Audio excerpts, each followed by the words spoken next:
watu kwan a wone sampani for no kro no atena trebo ba ko adidi atoto wonsa na mrebia best atwam ko enkomobo bi eba ya bra no wa kwantuo mu na onya kwanya ene sampani fo edi nkomo na wo kire omo kasa de fa my Ghana yen sika kura ba na say yen gold ye gold ahodo man no na Yakopon edi adomye so kwan yo manfo ni pa monfo fo kuntu na say no wo mu ejeje mu eto edi ekonkrofo ama so wo kire say nya de papa ntia bra sa nimdifo ni adefo yi embeka nsem bi say fa my Ghana gold no ho no na kire say wo say yetimi etena say ye panti ne gold board a waba wafa kwampaso ehwese ye gold ne ye sika akọ ho dwade betimi akọ no man no so agya so mfaso de no eye ne papa mu also man nyina no ehwe eboa. Pray for the gold board, and I'll tell you why. With what I was told by this sheikh and the calls I had that they can't get the gold like before illegally, so they want some channels to the gold board so they can purchase the gold now from the gold board. It's clear to me that the gold board is dealing with a very powerful movement. People very, very established who knows and understand the field and how to do this and don't want the right thing to be done. And in the name of politics, we are destroying the future of our children and our grandchildren. So I'm going to dedicate a lot of time today for us to intercede for our nation, because I'm concerned about some things, and I am not speaking as a prophet. As much as some may be prophetic, I am speaking as a student of prophecy and a student of history. I take time to study history a lot, and some things are bothering me, and one of them is how we are managing the future of our children and our grandchildren when it comes to our water bodies, when it comes to the land that produce crop and the food we eat. We are poisoning the land. There are so many things we are doing. If you look at the way we are running our society as a country and nation, the future is in trouble. Yetwa amane bono so na yako yenim na Mental Health Society of Ghana ene wonom edwonsem ato Ghana ban enim se adaroma aban ebeye se wobeka no ho akiri na fei agencies ena wonom awoye mensi ne ekropon badwa ahodo emu no won betumi ama pepepe yo ye nhihia ahodo bebrenu so odadamu na fan ye ene pete ye so akoso wom titiro ne womo a wonum enya soso papa ene emmoa bi de afri mpanifo ho no yema Ghana de hye no enhu sane ebe ya ekoba so wonum ebo ho dawura wobehu ensem no aka ne yie. Executive Secretary dida adwumakuya no Humphrey Mate Kofi wode atodwa echum sese wo antumi accounto na ye antumi ehu sikakro ansan so ammo ho dawura mfa matodwa amobi ehu mu a ekoba ne sa na se omanfo esusu se ya na skale yo mu de hwe kwan foforo no na eye abeya mpati se wo pese wo musisi wo nyina no a omummra bedwam na omahu mmuaye a omako e de amasebi omo a wonum enibie san so wo honamani ekwa yarewa kakra Edi enwayefo ahodo efri mantambe se enwatwimu na wonom ebehia ye ya woma wonom saa entitiye yi sede ebe ya wondwumadie ahodo mu no ebetumi aboa ma wonom aye na waye ne yie. Executive Secretary edi Ema Mental Health Society of Ghana Humphrey Kofi edi etudwa ekrese enipa wadi dem ewo honama kwa nani no eduba bi a wonom complaining se wonom edin na afi kra no edu se wonom ekwaje niema wobehu se ensamandin apiepi mu a enya de se eboa ema wonom edwumadie no ekoso emfa ho se empo wonom ewo anamsifo ewo committee no eso ebetumi monitor ahwese assembly for sasika we na o se ekọ ana mwa we o se ekọ omo mu didem ekọ omo ho ana nti e kire omo se dey use tools na omo kọ a omo ko use tools no omo district assembly na ewo omo patemu na omo de ahwese sa ensisena sa abaya ye no ejinde bia mo kofo no omo nsa ekasa ensise no ho faswa Ewa bra wokasa ede efa fine ye any pepper pay ho ensem ho dwumadie emu no Metro Director Eddie Emma Social Welfare and Community Development Kumasi Metropolitan Assembly KMA Esther Apreku Nyako enso ehye body tuga se na so ye no behwe se wo beye de obetimi bia ma niyema mu ada ho fan na wonom a ewo fom ho no watumi ene wonom so edi enkita ho na aboa amadwumadie no afa ne ntampa afra. So back here, boy, now so public in the I will be different. Obi home says Canada, disability here, and be our account. Yeah, sensitization and education, especially to the assembly members. Not among to have our own public expenditure track record. Yet, so na ya catcher no pese cash out no eguso year jumanti about star 439 hash na ya the 5 Ghana cedis option number 3 na ya beje 1000 enejo anopay ye ko ye ni mu no na adehye no man for no wo esu okọ e wo man upper west achim mensimu e wo poe mantemum wonum e de abetu du ehwem se ye omonije papa esan so ye omo ahokeka se nei aban ene mpanifo ye adwumaden se ne be ya samso no na esam ayensu river no eso no wo masan so ahase om sa project na aboa matemamufo so ho ahara wom abra wom etwasa esutade no mpanifo yi ene yama ne bofo edi nkomo mo kyese nkoto dodo no ano na mpempie no na nka mo haw wo ho enti ne ya mo ahase eyo no wonum enim sem enkwada school fo ene akuafo nyina no wo ho beto wom so wo ye project no ewia Timemfo kyerɛ sɛ ya wɔn ekotwa ayensu ya aya na ɛyɛ din ɛde mo paa empo sɛ mmɔfra ekotwa na ɛyɛ ehu ɛne ayemhyehye ɛna wɔn adi twa ye kase ya mpanifo ahyase etwa nsamso ɛwɔ nsuo yi so ɛnam so amatememfo a wɔn ɛwɔ esuokɔ abɔ mpanifo aba so paa sɛ wɔn ɛyɛ nsamso yi ɛwɔ nsuo yi so Nsuo na ne bre ba sisi a ese nsuo na du biribi a ebe fa ye nkwada a ye de nkra na de ma pelifo na disi nsu bejire mu so meye no ampa so mu so omo ye na bridge no so sisi ni do omo ye a amaba ye nkwada no omo ba omo twa nsuo na omo ye free enti aseda ye be ma disi ene ni pelifo se omo mo de edwuma ne de omo gu so ka obeto se nkwala ye twa eye hu papa Embrebe etwem video bi ekọ viral samuhu ya nkwale bi nyame nko a enti se aban ne penimfo enya adwempa e de ama ye kuro ya na ye kan sa asede ni kabia enkomo Joseph Kwao ye boa aye assemblyman e de ma esu okọ electoral area nsem bi sei e no di tudwa aye meka preni ena nkwada bi kofa bi a ebusu wensu na no kwasem na kwada ba kofa ni ya teneti na bra e trend no kwasem no mampeni hu no mampeni su de bra hu pepe no opo mode akache region minister this is the one mode na won ko hwe na won fa bridge bi ntu so no kwasem ni ntu se na ene hu su a wo hwe adwuma no wo su papa e nyame ne pa e nchapra adwuma no e betumi e de apawi ye call in 15 months na 15 months mahinkro Cape Coast Ogwe na kropon bedwa no ba no deni Yera George Justice Arthur wode atudwa mu se ne wonum won hyehye bi a mfinhia makomakom wotwe na wonum de asi wani mu sane be obetimi ahyehye Cape Coast kropon bedwa no na ama kropon na ye kama na abo anso ama mantam no so hyehye na abrekro na so kro no emu atimi ayedu na san hyehye we na beboa ama mabunu so benya adwuma aye wo mo develop krodua no na esan so ama adwuma wo mpatam hodom a eni nyan kan hyehye na abrekro na so kwansra wonum edi egu akwanmu se wonyina kafu a ebema adwuma wi akoso edwadie bekoso ama kronum aye dese obi anso be prese wo beba ho na wonyina no yese enkwankyen ade efa sika ene edo eyo enti ne de etoso mienu a wonum akeka wo ho abom aye bedwuma adwencha pakwan betimi afa so enya sika ede akɔhye sa development plan we mu no eno no na Yera George ede atudwa mu se adaroma obi afa ne ho anyim bi na emmoa bi wo no won fa meboase na be ya sa hyehye betumi akoso na ogwan so afa na ntoma pa efra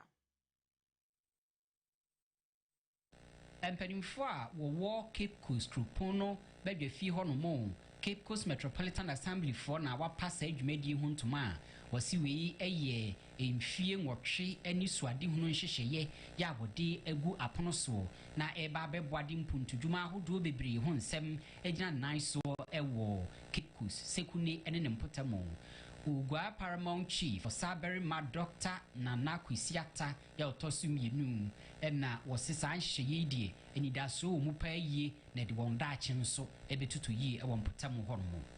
Cape Coast is a city with proud heritage, remarkable people, and immense potential. As custodians of this heritage, we must also be architects of its future.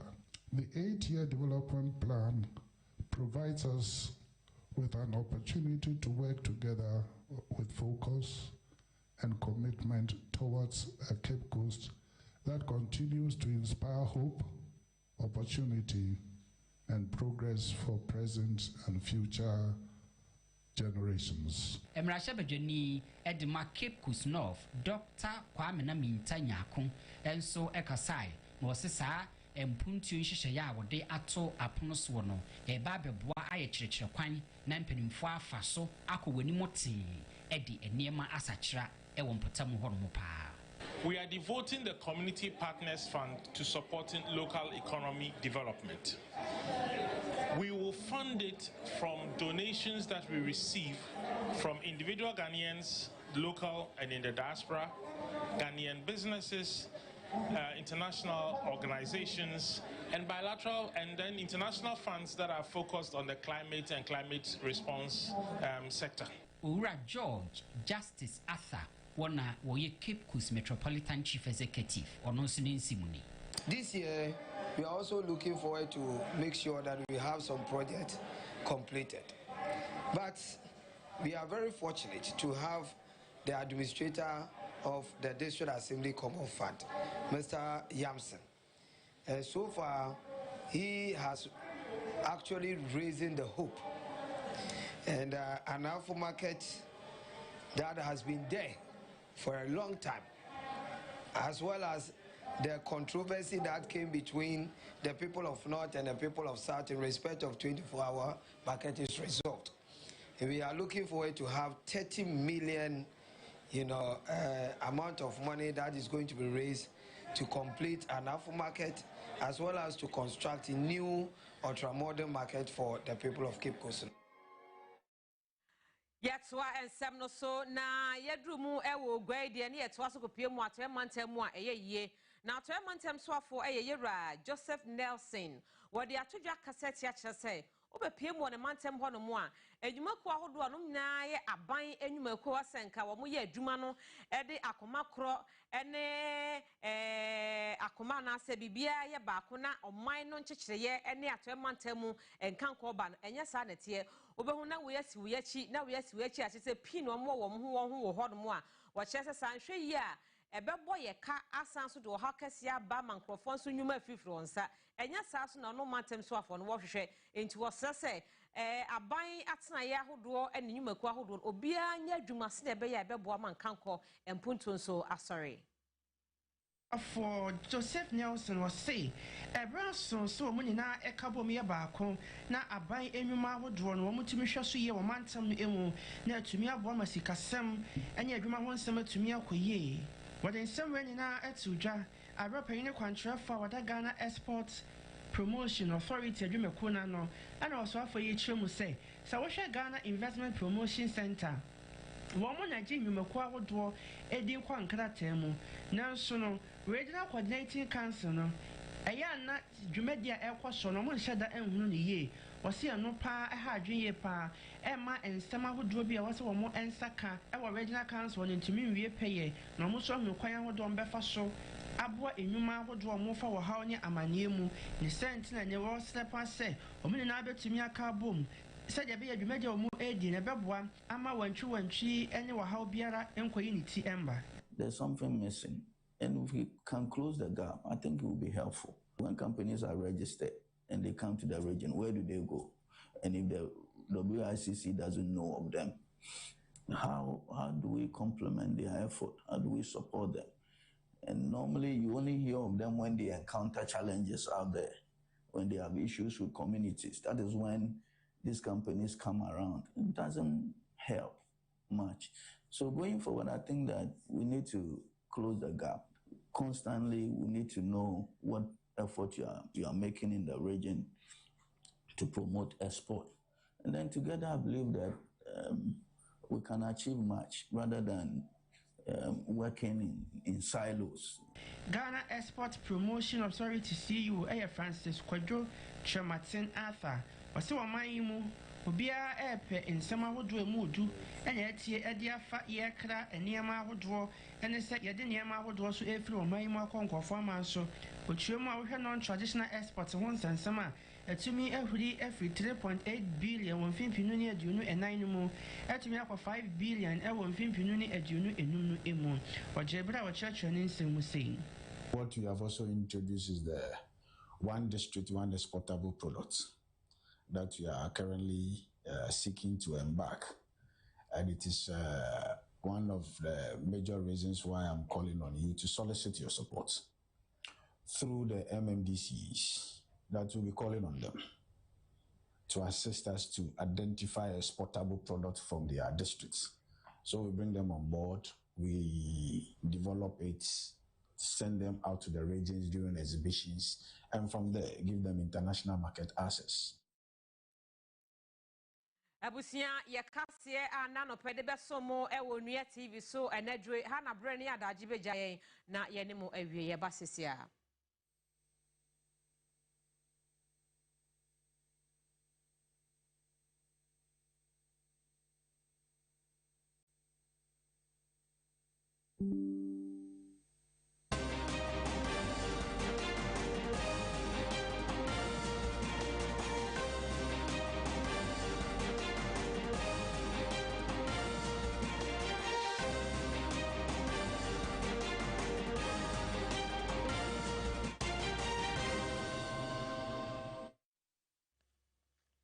Yes, I am mo akwa baby mu afi adaro ma ye fast the PSC ma ya boafo a anope wo maso ya sene na ye de ye kase esomo na Muta Motors anope de no e hyase ne ye kanfo ama se wo ye hyenkani baby e emfa ho ne se wo enkran ha wo kumanse wo tumu wo bekuro yoko wo atoye mantamu bia wo e wo kurom ha no ye wo afitafo ne bebre ho no a wamu ya azapa miankasa meja akwa ene iwo fiduam ha no ne fitani nime hu sa safitafo ne bebre ho no mo nka no kore onya hu so oye oba na nti otumi dada ge ya na ode nam ha na wo ya yesei na wo ya yesei na wo ya chese oka kasa oka bia so na awura yiski ato ho o asema kwato wei onya tuka no 2 days 3 days ni fa tra bi kura sada na obefro so obi ka na jamia si ha ene ye ne ka dada no nya de oyusu ne sesei enti se uti anye na konya mechanic bi otesa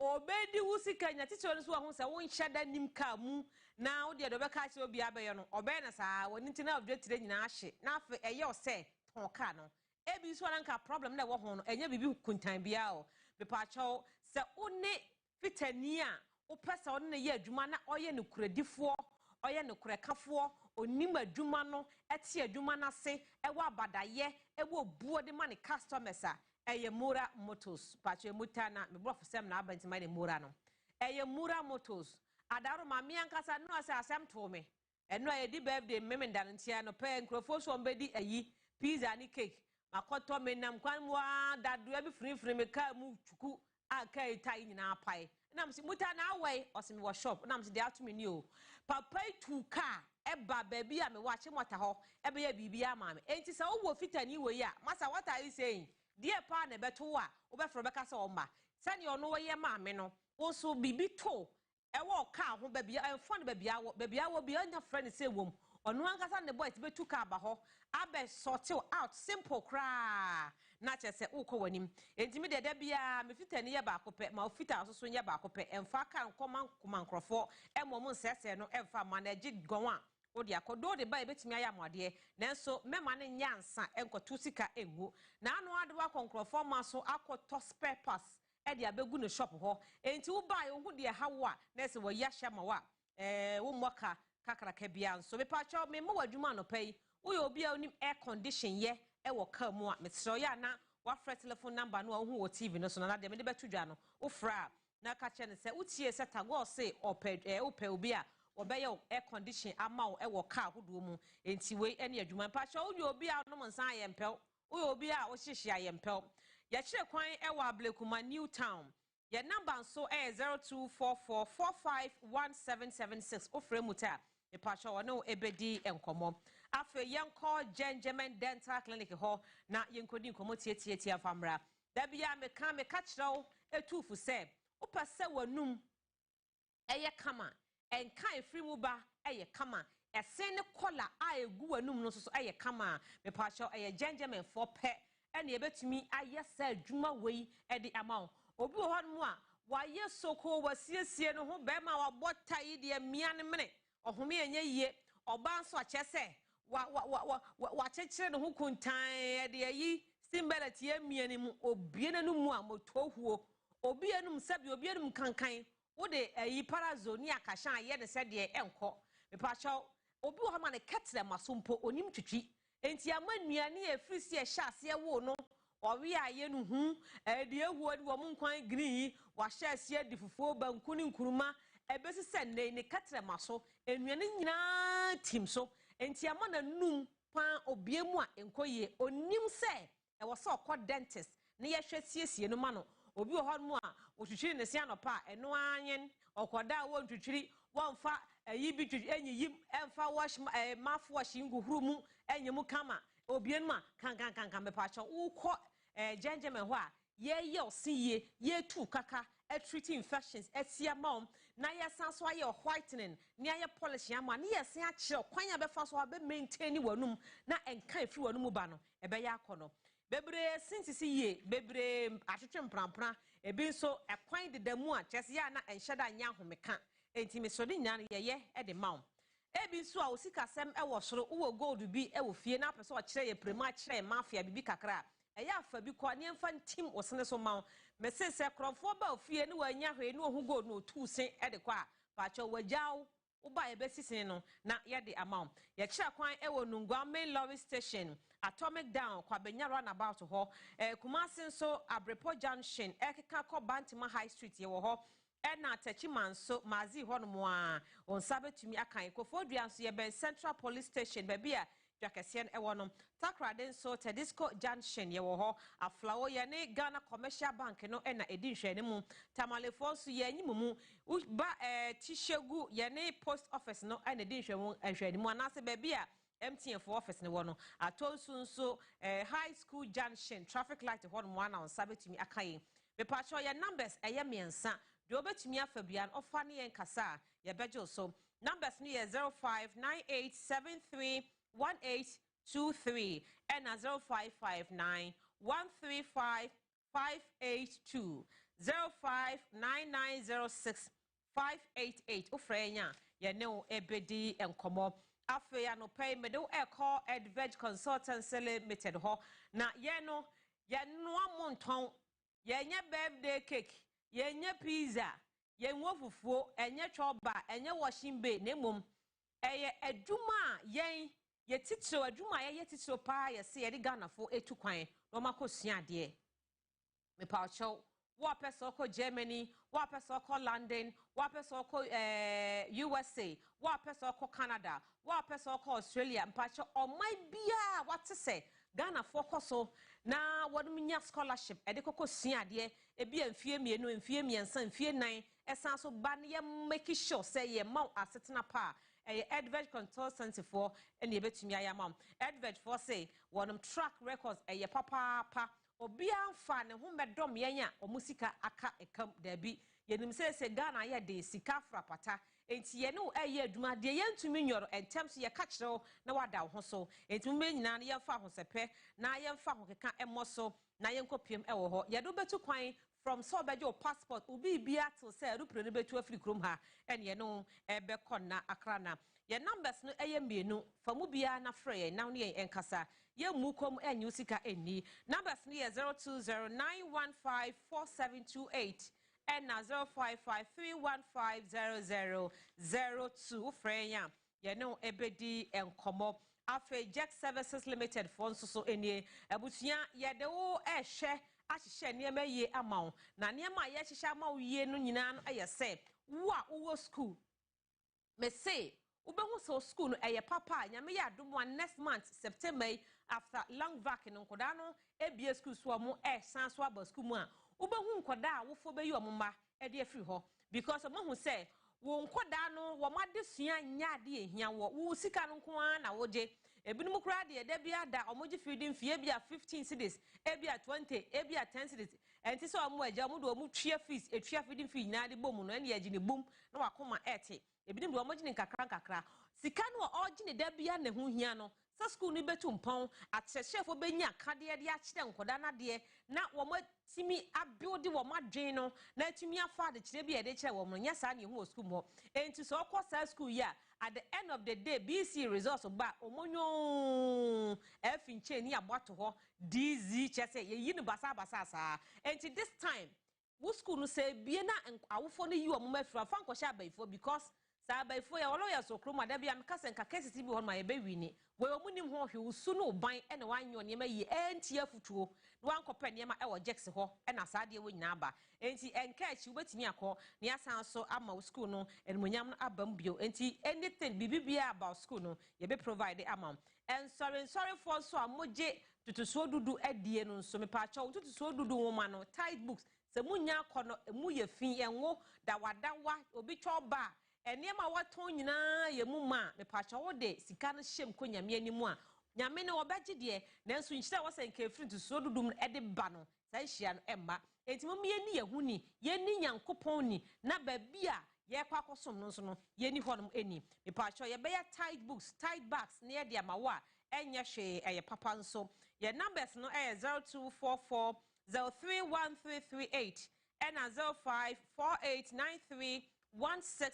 0548931632 ye cha kwan e wa dental won kran hampacho me se ye won kran no nkyerese ye adwuma no enko baabia ye kọ ekoye adwuma e de emaga na fo afa ye kọ Yaksin Herbal Center ho Yaksin say ni ndo no eye ahodo miensa na ni nyina ye papa wo yade enti a wo gina so e de akoto Yaksin no ni bi no so wonya dum a meyankasa meti afia metumi de mensa hyejam ama Yaksin esan say ni ndo no me wadanse die ho for be 15 years 10 years and I'm a still a drone a difference via emma. Says a crowd was shemkina emekoye. Now, the bed 2 weeks ago, me and Casamiji cocoa draby capsules no any a mission the command driver near Sini cocoa and they a papa said ta ama. Dear na every free one the yama had in Nano, Ninabas and a contest says I dance the or hot more. One so would him oba pet Yaksin Runibia, a bebwall.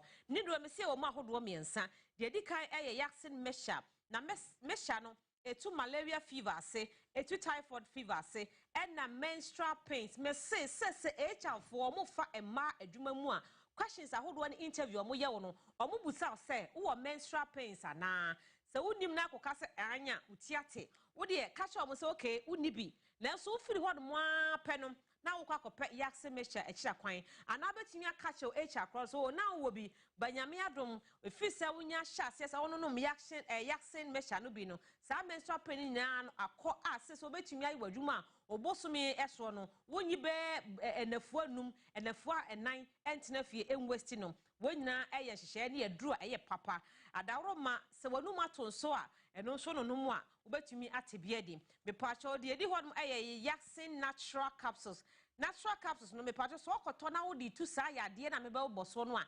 emfansuo nom me se ye emfansuo ennom Yaksin ne capsules nemum ye de mesha na bi na eye nsuo adom eduro no na wo asebe o mema sem ewo fom o masem ewo fom onya bi dono mu a ebe mo wate nkan ye kama obema ho ntintini be sori na ho aya akono wo so so ago no ha o syphilis odepua na jonso ya nso unyinya ye nura bi enomo a ebeboa atu yade wo nyina ase ye san ewo Yaksin cold capsules eno nso wo mfa nsuo ennom se na bi di kan ba akono nso so capsules we fa nsuo nom eno so de mesha ne bi na be ye nsuo anom capsules no eno etu sisi yade ase etu kokwa ase na san so ayiyam timbia e de free unipadua no emu numbers a obetimi afre yaksen so anopai 0244 723541 oko herba shop ene drugstores bia yaksen enodi bi e wo ho a obetimi apebi na wonso so watumi ato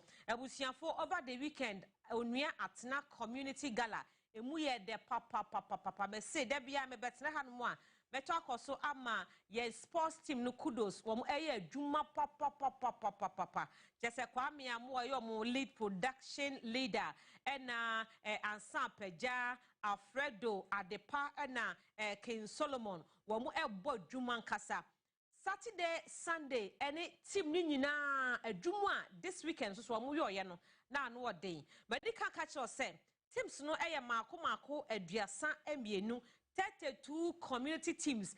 Teams a wo ye mfichire wo sha say ball mfichire ball. And I say one person ball professional football. Enti wo mate wo mo te say kuo football team. And ya ka wo nyina asi ani won kana ha no mo a yede sa agokansie no ebe so mpacho sa team si nyina no trophy ba akopɛ ne nyina ye bre ne age ne sa no na nya se bia yede mo kogu park no so ama abobɔ agege nkrofo ni keke ne mom akyɛde bi nso eka trophy no ho yede ebe mo awo wo abayire ho team betim ye di kan ye ma 20,000 second prize no so ye 15 third 10 and a fourth no so 5,000 Ghana cedis umpe wedi ade bio na wope abusia me pa cha bo me nyina yamfo ye ho anyim bi na entumi emwa sa program is powered by Atena NLA Didida sa also na sponsors ni bi brain best brains publications na Ever Park wa madaroma na supporting partners no also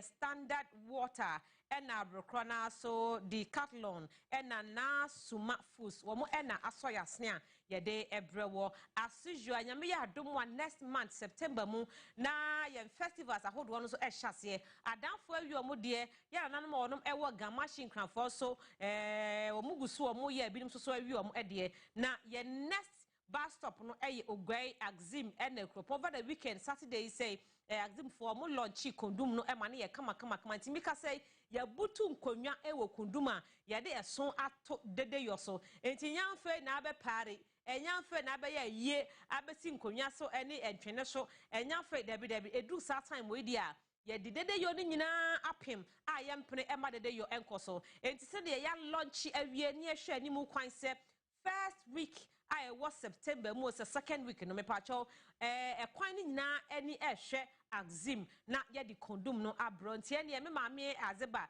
na eja waboa ho me fish na usual ye beba ne abagin a check na paya me di si menu abe mo no so wanzima east honorable nko a wo so no prepare ho atwen ye de be som ye afi ye beba abayo amana ye fe ehemfo wo eniema hodo activities bebrea ye beyo na fe aye kama ogwefo so fetu a fashion ebe koso anya asem ketwa empanifo ono ene da committee no this year se no ma etimi ahye niema no ekoyie pa enti ya na waba beka ye ho na yatumi akeka niema sie ni twe ede ama me pacho ekropon watch out anroga ena brokra na so apam ena manford nso ye de beba ba hye so kama ede ama media partners no media general Onua group ene ye de ebro sponsors no so ye da mase papa sa bribia so moni ye etna busia e begina we ses ne ye hwe ho aba sesia ye ba ye betwa so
Tobrena no sia papa ho sima aduanan ena yeto aso no yakoye nim enne so eye adwoda na enadwo ye wabusuafo ene adehye bia omo edi wawo eda enti enne eye August ne de toso edu enso ide na ye mo bia happy birthday de bia me kan se August fo mo da makoma so me ankasa me ba Ketsua Juju kwabana boati baby obia weekend na ye wawoda wanya 9 good years honey I love you so much nyame sha papa nyame sha so no tutu ana monsi ye oma adwen hunumu ene ahode ode amawo ene sane wositie no nyame ento awo na oma onye kese na wodache nso enya kono enye fe eti happy birthday to you son baby obiano I love you so much. Saturday was your birthday. Happy belated birthday to you my love.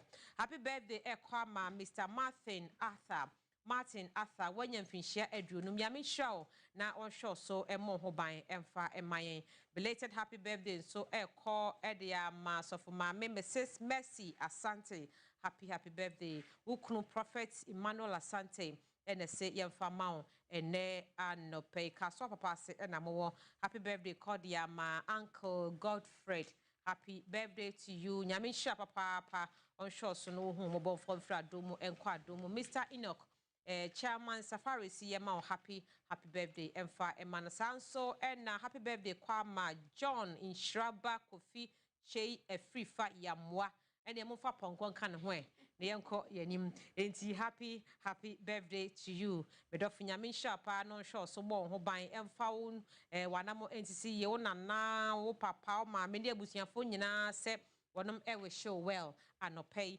Pastor Sai Samuel happy birthday to you darling nyamisha papa oma asafo awoda no a wo ye adwuma amomo na watwe nyame adehye eni nipa mpempem no nyame masa adom no eni hunumu no ento aso enye kese happy birthday to Nuti Fafa Nuti Fafa Hall me pa sha ma me no papa nyina se wonom edododo wo he fadua ankwanta happy birthday to you when you 3 good years nyame shapa me pa cho mod Zifa Pongo me pa cho 12 good years ene ye me PSA nyame sha wat me PSA nyame shapa me ba pan nyame adma November ono so be di 12 years inti happy birthday to you me PSA nyame sha no hu mobo no one sure so tutu ana mon fancy yo ma me no papa busiafo no nyina say the love is deep my darling Alfredo Pokusa Kodie also ne eye wa woda happy birthday to you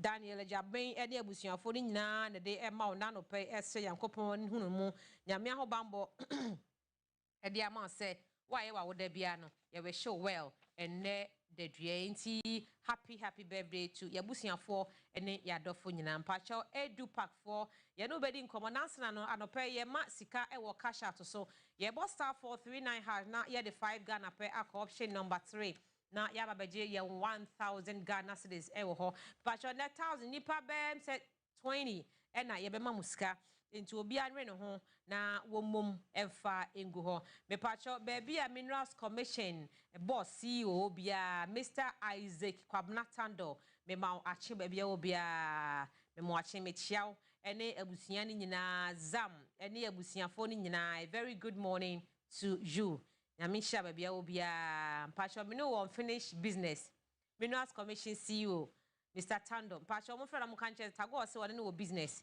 inti ene ye beto aso very good morning to you for yanko edupack honomo me pacho edupack for ni Ghana education service aka won ho abom se adom bi adom ye ma adom abo adom so ene sane ehihye no esi etie no ye pepe pacho BC results no aba me ankasa me colleague amne ne wafiduam hanmo for pare ne ba baako ne ba pani wa wie school a nei wo ba be ko senior high school pacho meka senior high school ni school hun se ne Dr. Belinda Glover wono ene that school placement no ano pacho bia obi adok me chia no pay me chia pa me pacho ya se oba wa wie JHS a obe ko senior high school a ne hu ne ma nyina ye select schools ni wie na wo hu ba bi obe ko wanya 9 ones 10 ones 8 ones a obe ko pacho ukura aggregate 55 billion wa fatu achire wo ko school nye ye enti mua Moa, Yabama co school no, Mona, Yanimo Edisa and Kume, me pacho Edupark say, or no ever share, but na school crona ban unya yen and aso benyano, school no near my share prospectus no, you better to be first, na pressure, will chrome about time also tank, na mattress and the bottom, na a year can say, Sumiash and motum, nabi the hana ye come to say, Sabi a comfort, me pacho say a chum and near massa.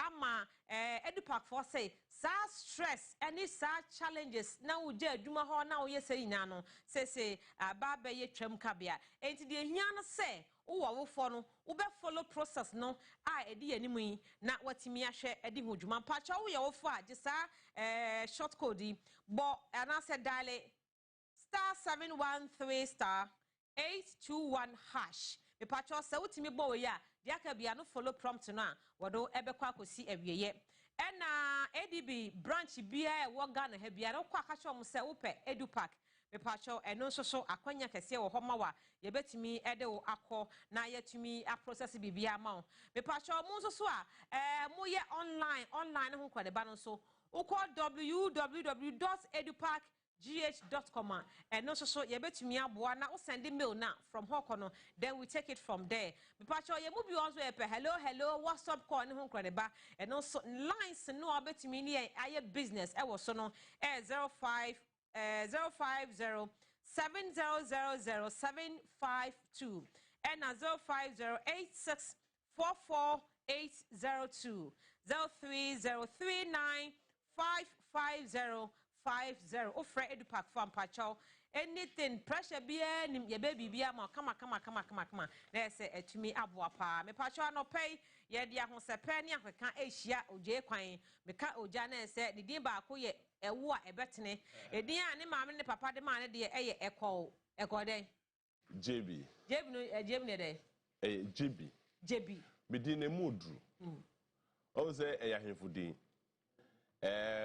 mo amuni me yesehwini me fantini pure ba ye de meto sewi asanwene so akonwa no nti edin a sewi asanwene so mahene oje awoho na ya ojebi fortunately well enough it's also me ewo me Thursday nti mimi din ne ye ya ojebi nti we de ma me twa ne short amount ukwa asante memu abehu bia na pepe ni bi free bi northern region obet passion me ba obetna obia na obeye hwesuni passion me ba obeye hwesuni e de ma odihye bi ebi obeti obeye koko betetre bi obi apartment no prepare on nti se sa nkofa ye wo a ne oso mewu a me do beto mi fiewura no nti wo de bi asa because me hu se beba twen am ye hu se wo nye safini no fifi mantemu fifi mantem na akwade jebi jene ne ye de wo fiewura o papa o da bi million me ye 5 masa me na me last ma short list ade na ma tobo me ye 5 is say na ka ye de me 2 obi a na ka ye 5 ni na ne ye fa ye nto nipa baako what I say I suppose ebi onu mutena yie onu mutena yie ebi nsida wa ma papa amre na edi ne ye ahefudin eyedi emodru Senator go entimi mo no ozo ogbojebi na ya na no ayedru obua wanu bi ayedu fioko the best way is to make it so simple for ubia sobebo because the JB is almost similar to JB. What is JB now?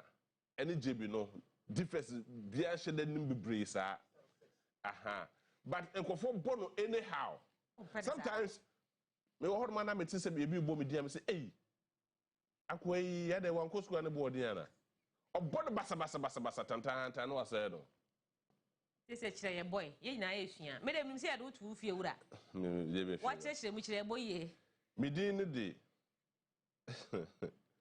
so direct ahefudin bochire nti JB nana JB echo JB echo o say akanfo to say asante ne other tribes no omoto yaw ba me ye fantini nti ye frame echo but it's the same yaw o ye yawa fanti ye frame echo enu nti na edu tem bia your choice of words, any language is different from other, regions. Because the same thing had to say, me fancy me kokaso be a questionnaire, and you'll be a chantro. By an Ashanti region, Kohini, men poke say an Ashanti region kokaso be a questionnaire. Oh, Kunipano. Okay, yeah. I said, what told? What you be giant? What I say? So the choice of words and the language barrier is a very huge gap. But I feel that you're bridging and kakra. But I know, sir. I mean, they are. The conclusion, would you be now if you're at the tone? Yeah. Oh, yeah, that's it. But for yes,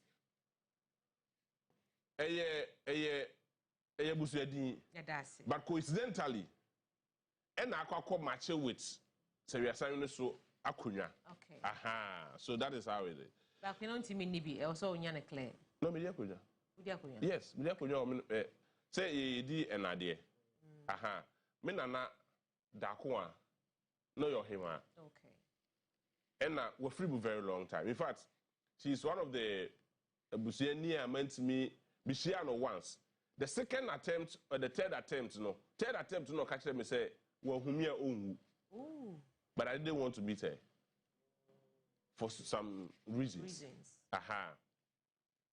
It's unfortunately well enough. Let me need Ghana Krana for free. Okay. In fact, now I be the idea. Sakuyan Dasudaho. But me a last born. Your memory, you demanding. Asana me, my ba. And see about the sana wa here. Oh, pro honsha hincha. Bien ho besumo. Aha. In the sada na kwakoye. All right, yeah, that's it. But over the weekends, I never been to see you. Papa. Especially with my very good friend and your boyfriend. Papa. Poyando. Oh, see, can't hear any brows here, Diana say. Yes, what the results I say. But never ho. If you're still with me, because I know the do sure. There's one idea cause a lot of nuisance. Our system ni more. Ya kan wasem, aka wasem. But as a nipa, aso dinti e na ebubu nu agu yaso. Hwe enkofo bi won bo suba no time. Efi because they do not care about what will happen to somebody tomorrow. Ne beto Abraham no onfa ho. Ne beto Wotago no onfa ho. Ne beto bi mi jebi no onfa ho. Kire se ono no interest e paramount e ten ye na ye de. But the interest of ye na ye me should be much more paramount than obi single individual interest. Assume say ye four and they want them how to say. Na ye me ye ko benkro, ye ko be faako. Na the other person out ye kontin kro. Eso so e be faako a. The interest of ye me is say e bro baako ne de so. But baako for enam say to me so being when you nunti nipa kro no hye na chinti odbetun de aye de so ye bia because emra no ai wo Ghana no enche de wafo mra but the chine ne ho ahi no mutie komo ne ye emra na wo Ghana ha tago ye wo mra o I am telling you, say what we are to so crato for ma. It is a Thanos of a blessed memory. Eka one thing. I say, why am I in the Ghana ham brain you ha? Mbra ha papa. Nambrano so on chiwa. Nebeka dem brain you ha. Semrano and so pay chia. Where would you say Mrano? It be the ha. But every single activity be a Ghana have beer. It is governed by Emra, which is part of the 1992 Constitution. Parliament, but unfortunately, the Shessamrano and the Dashem pass it. On to Sabbath Abraham, on to Sabbath JB, on the Sabbath Tago, Emrano, Yabosu Nchirobia. Emranim for no mere lawyers, Aqua Kusiano, most of the Atlaso. They are not willing to do any legal education. The only legal education by chrono, our insem, a Jamaican Nasifono, and I near hey, and the bad sada, and the Benyan conformity to some part of Mombaka, and these Akikasem. But on mining development, no single lawyer under this Fourth Republic, and it's Yanya Ababonte, so Baba educate Ghana Emra under this Fourth Republic.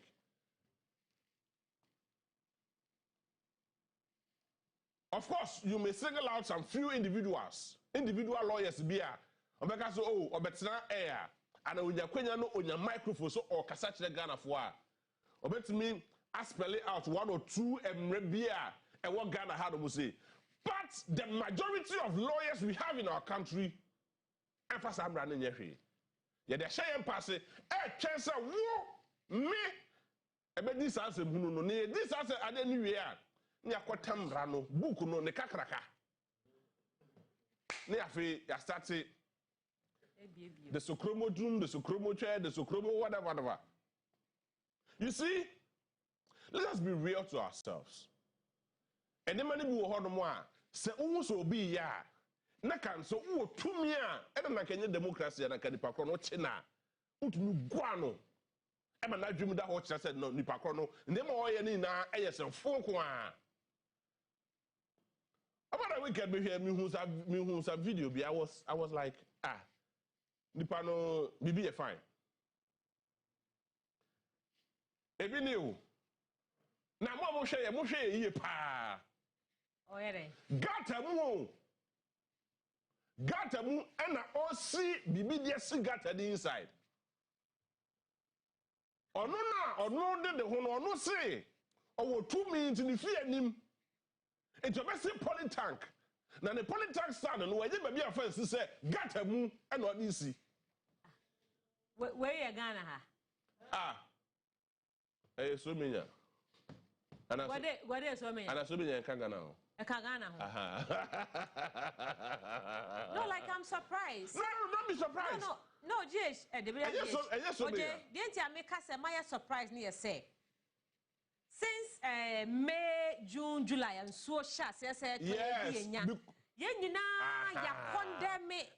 Senior, you bet me keep young gata who even the Musa we are trying to expand it. Tago, you know why? What say Ghana for don't want to say pete? I'm never say pete gugu. You know what you never see a die. What you never see a die. Almost every day pete can say them year actually never see a die. It's a Messi die. Na fe adiache na atoye chem atoye. Enya toye wie pe. Ni aka se enre ka se Messi da enre Messi na kanye ni. Eno ti na ni na aka ho bia me busa sa we ye sure say we ye Ghana ha na. Yes, of course. We yan cry haya. We yan cry haya. But don't call your chrome hono mo the other republic, e friend Kaswa, oboye worse than this. The other republic. You better be worse than this.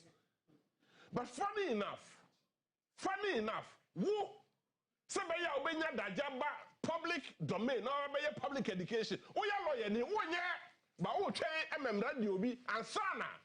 And so the catch say Ghana mrano and chi ne wafumu mra, but the chi ne ni hu ehi. No, but with this, when you de ni hu ehi asem. Now we want to know. Not district crona or distance who MC ni ho. Because we say no, I think over the weekend, like also here video be now say we jano. Me so me share e bisa. Na MC nipa no okwo okro and say no or try so or fagata gata no so e choked one more since 20 me anko na boys na ko yi na pie. Minim so share ya. And almost say omo nchama police ma. They do omo free police, but omo nchama police ma. And no makope at the friends a shavla na. Yedi and no modia man no make sure say or clear gata no mu. Enti yen timamu for at this point. I didn't know chama police yaba. And then wake up. Mr. Bismarck. Romans of now. Chama police yaba. Wake up. Me come on kete ho. No. But you see, for the benefit of clarity, yentie nsem hunu ana ekoso. I don't get it. I was a grass all more. I don't get it. For me, put on my buy. Me carry who say gata no. I know be politan. Prayer form of rough. Me prayer form no abechi. I think when you say crowd ma we no aben gate no. No way what you come on. So him rough. Mama rough achi no. Rough way, my chobi wa o. Me do be rough. Who cause you for me do be rough. I swear. If it's a man, I didn't go tell you get to know the opinion. Man, tell you get to know it. Now, get to show be choking, show to you to show farmer for sa, and you mean you huh? Hey, boy. I will say road no. Hi, boy. Who say road no? Hi, boy. Rough way. Manya customer mao.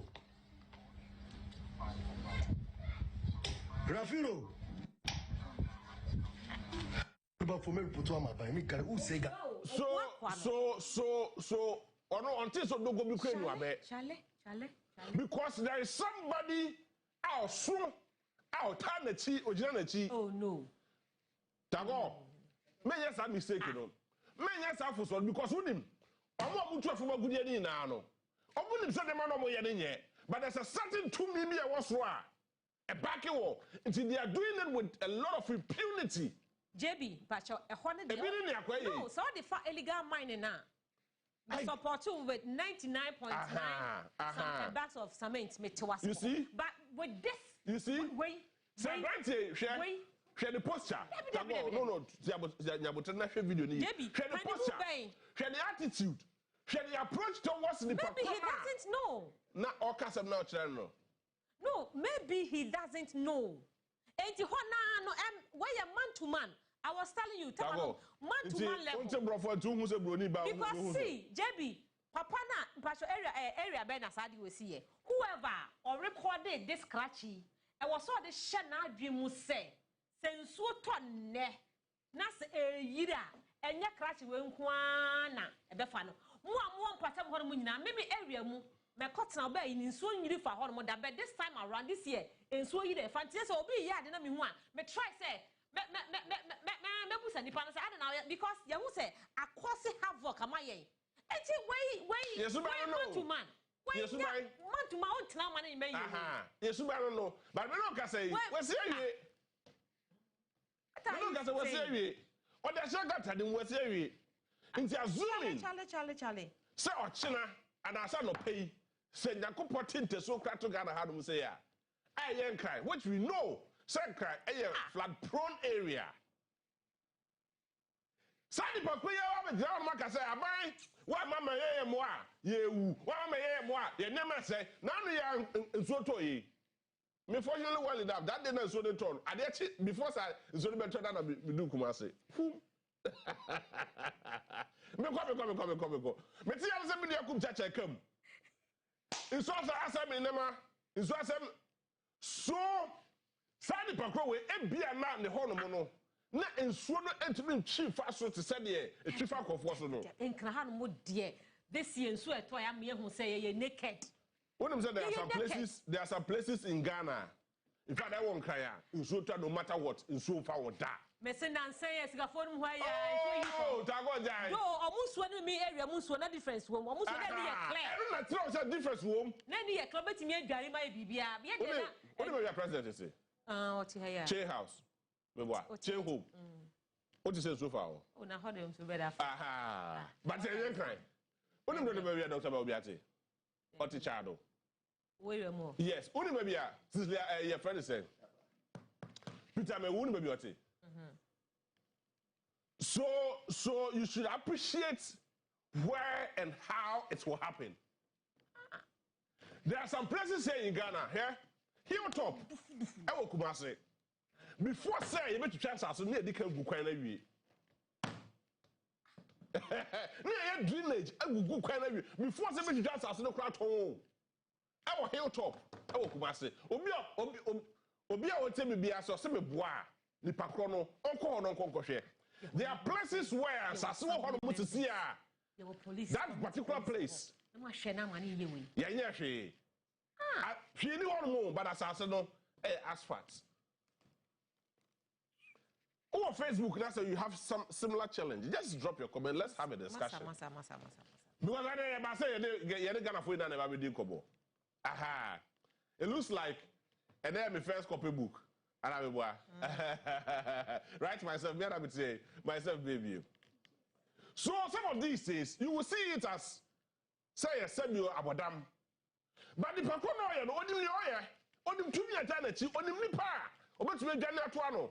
Me akwati say the pakono sisi ya. These same people, the other people will come out and say free speech. Everywhere your content. No. The same people will come out and say freedom of movement, freedom of whatever, freedom of whatever, freedom of whatever. What is what the politank they see so? I am politank stand. So how can you tell me and convince me say why you pillars fair? Why you pillars so? Pillars. And I'm say pillar no abagata no. Yeah, compound. If your compound no ho. Oje, if your compound no ho, well na dream no who say obe push ya back. And why you pillar no na abagota no. Aha. Ko. Abi wait won't change. And na make us a man to man. Won't change because you can't say assembly member or hon maybe I know mu nyana ti one area into on fan ho. Let me tell you one secret. Almost about 70 to 80% of all assembly members are let you more enter your crew. What is that? About 70 to 80% of assembly members are let you more various electoral areas. In the same way as the Nanaman at Sakunya. Into a briefing. If you go for. Of course. Aha. So before say obenya briefing, that's how they we. Where there as soon as possible, AMA.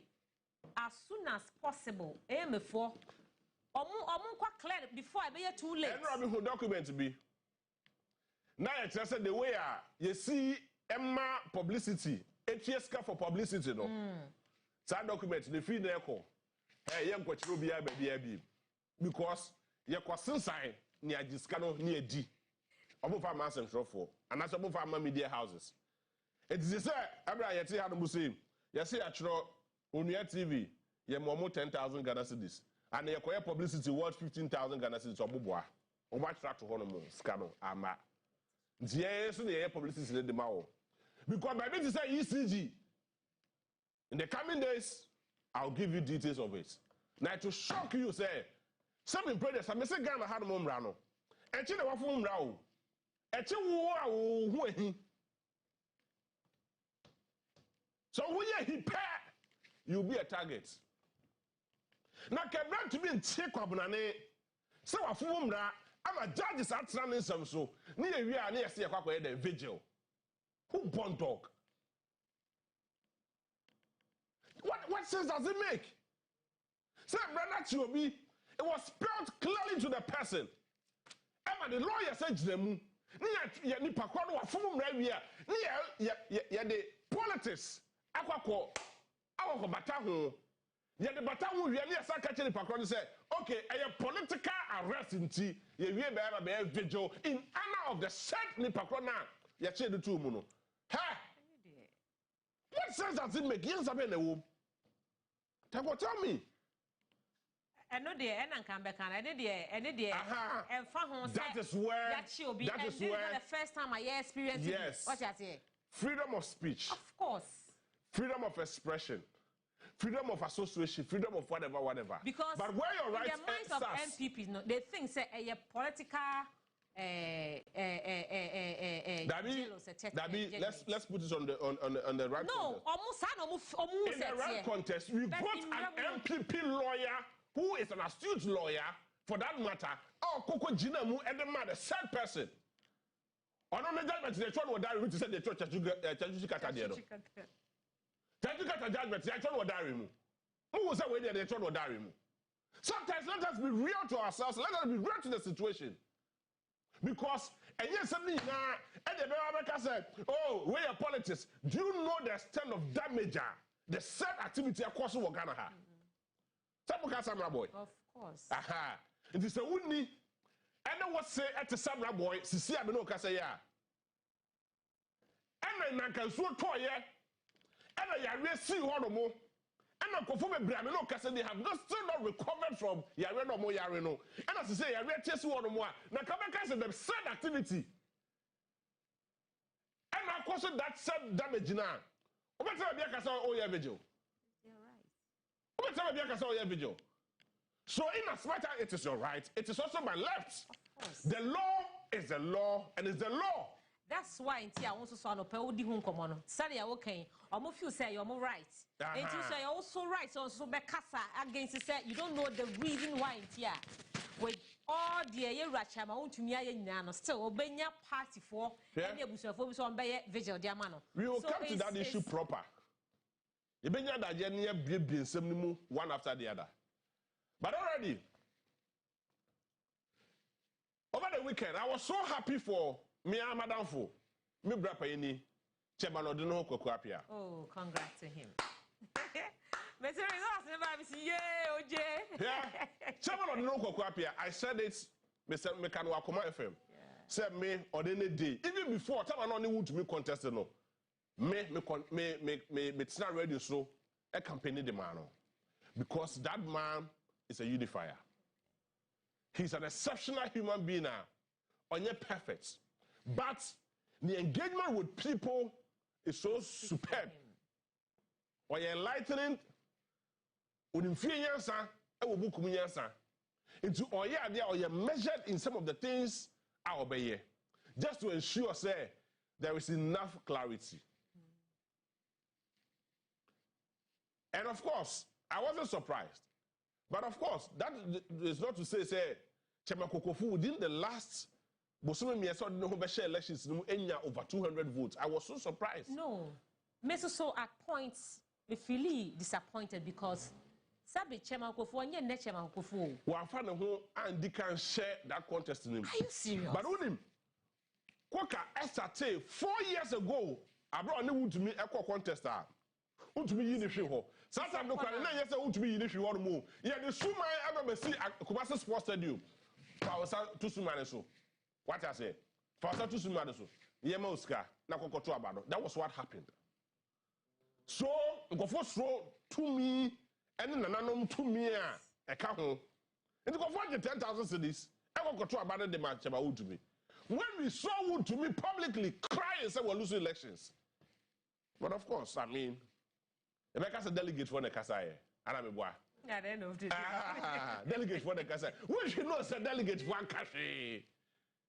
But interestingly, Wadeno Kokwapia won. He won convincingly. Yes, I was teeny deep. Mia Madafo, Abufa Jantua. I congratulate him. Yeah. First vice chairman, one fantastic young man on Kasa. And he's the reason why, one of the reasons why Nana Doka said Sika and PDD. Onua bank roller for Brekum Chelsea. Onua Brekum Chelsea any day. Oko Bantama. Onua last 4 years, my main Kyle. As a subwache, any heavy contest that Bantama because of Onua. And on the chairman fee. Ever contested on a more resource fee. Well enough. And then, as a subwache, any chairman fee, and you're fine. Yeah, that is politics. Of course. That is politics for you. But me no can say, Chairman Abufa Jantua, I graduated from constituency chairman, I went to first vice regional chairman. So there's time for everything. Even Justin Kodiane, Chairman Wood to be there. Oh, boy, the Buga on the region. But I go come here today, national. Chairman Justin Kodia, I made the regional secretary. It's not afraid they're not question, I say. It's not bad day. Poyando, who sweethearts? Yes. Me don't make us over the weekend. Wabokegu. Wabokegu. A kasusro. Me no kase here. You're a regional minister. Dr. Frank Abuakwene. Sir, donation now no before elections no. Oh, over the weekend is man after the results no. Thank you so much. Oyema Yando and say your friend say chairman Unipay. Hey, where? Emune. Kokofu. Oh, that be coca. Oh, that be coca. I mean, coca.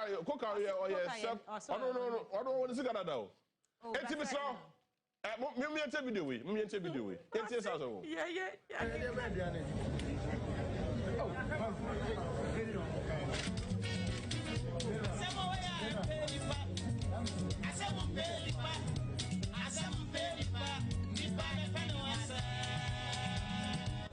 Maybe I do a some way.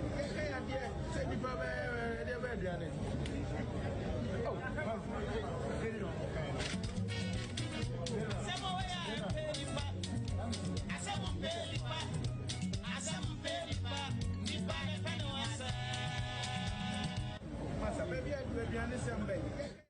the This very particular video, Mr. Spector, the spokesperson for the regional minister, Hussein. I do not refer to Junior Jeffrey. All the SR video. Now, sir, you cry, regional minister post you on the handle. He was the first person. In January, I said Hussein and the SR video. But, young what poyando abaso. Oh, no, Mimi say. When he first? No. When he second? On a way. See. Me at point, Jeb Maminka at point one. Oh, you speak at it one. At point one. At the point. Me na me one say one call for communication or call secretary. What I say? Because on the communication on yet the insulting type. Yeah. On yes the aggressive type. Or no in the. Yeah, I say. Or the comic will be what I say. Or no na I think hospitals have what Shanti region machine name and was a chemical names I mean to me resolve it. Can focus no what communication than the regional secretary. But yes, I'm get to work. But there's one thing that I was so surprised and so shocked. I Bono region. Hey, Bono. No matter what to about the Amasa we. Hey, somebody who sat on air to insult my uncle, Richard Anane. Our friend, all the party executives, the party paying for it now, and they do one attempt. This person Saturday we, yes, I could not control about the Amano.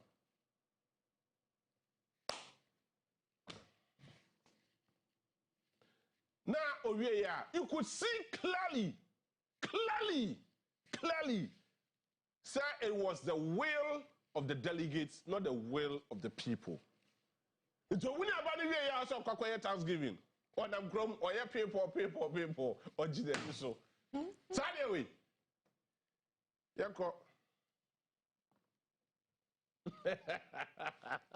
so you see your friend. What would happen? Oh, say in politics, no Jay. There be a can say, or more, tuaba. The leadership. That is the challenge. It means say, omunim dear one him. No, Oje, Ebia now open a style no. Or was 7 constituencies.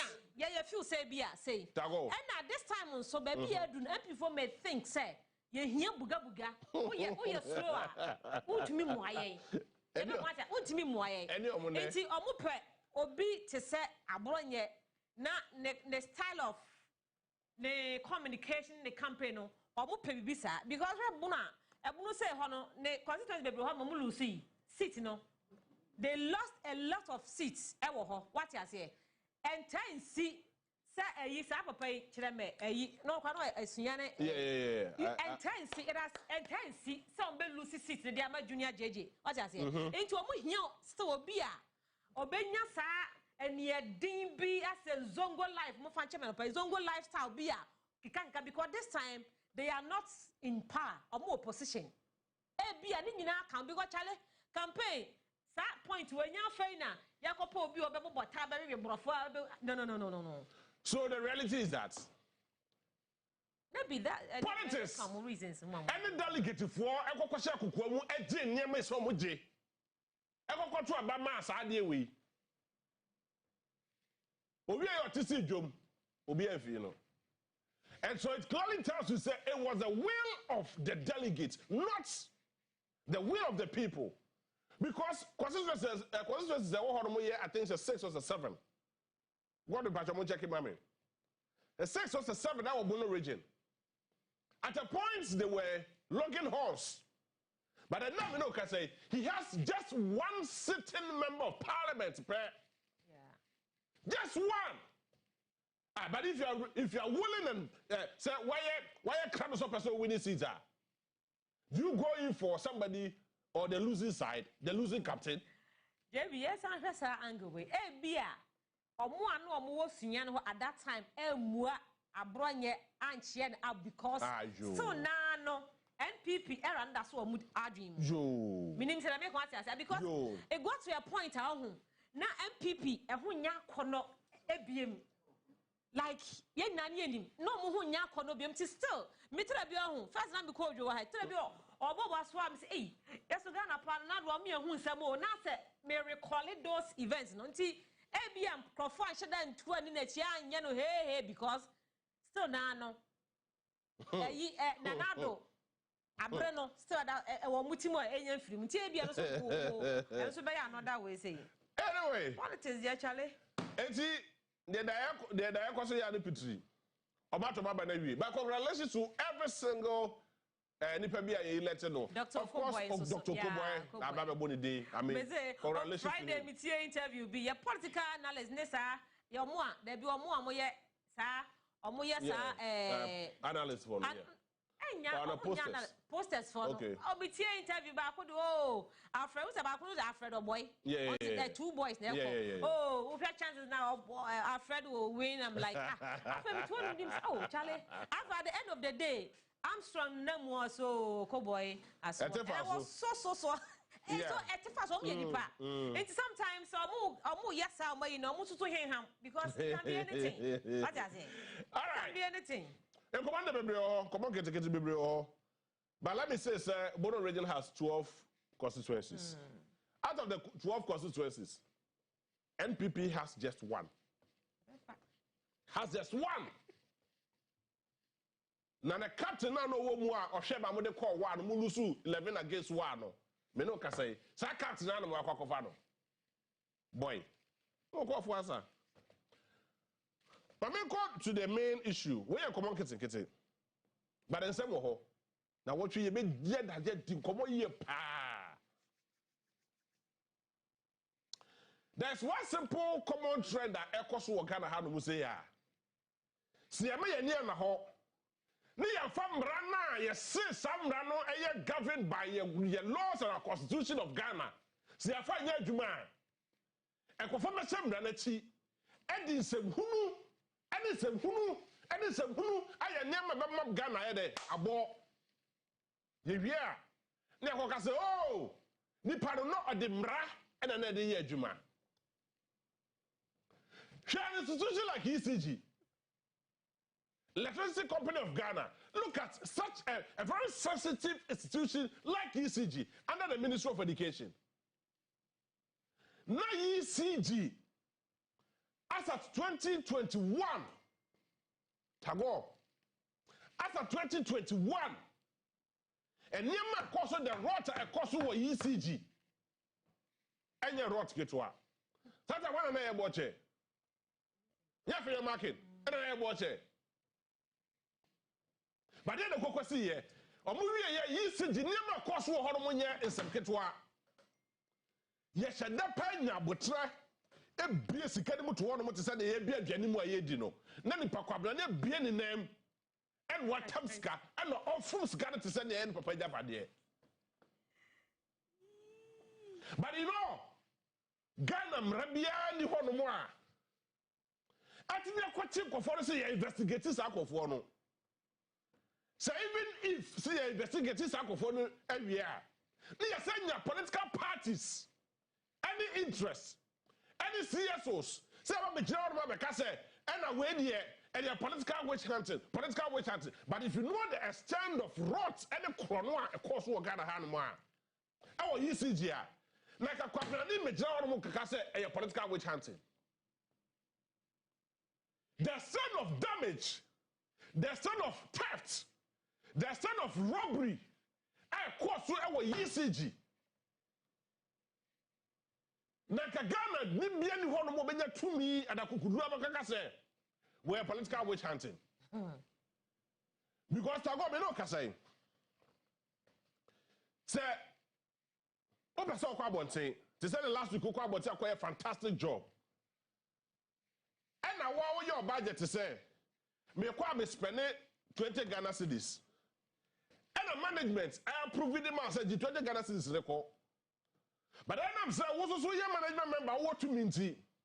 What's what Pequem be asked? I said, that be 26 me kwa meshe de di manabro na kwa spend be 80 Ghana cedis me be obi antimi nka hwe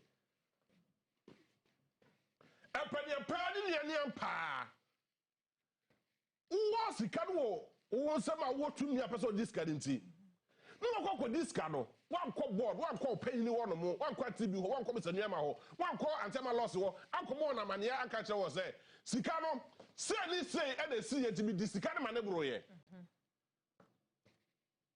Nanti be a hey, no or show. No, I just say, where the yeshi. I didn't make a fan to you. Hey, JB, you him say, sir, issues weighing and yana intense you and crank makumo. Say, Bessie Cramponua and Yedo. But says sky overspending. Call for Fakwan Bebre so a day a ball minor chrono. Baby a ticey pa buying atna because a hay say buy a check yen storm system see a year one ba. I don't think say obi that's not baby aka say obi fan nyasa kwaso chim system no what company we chrono. But that is what is happening. But a see what yes. Ya wamra 10 times so you'll be called. But I buy muno as a who watches the watchman. Yes. So the reality is that Obia are dealing with a lot of impunity because Ghana yana papa japade Ghana yani ni ananesedia it is this kada onye ho tio public accounts committee e wo mutumi a edru baabi but mutumi no edru baabi it is a public accounts committee echo investigations so who say na akoso a to me na aka no hwan and the honomo. And I remember so clearly, very clearly, the public accounts committee never calls so honomo a statement, a very profound statement. Every one of the chairs honomo by here. And the reason why I'm showing this very particular video is because of documents we are mentioning wakuma ebeye oya.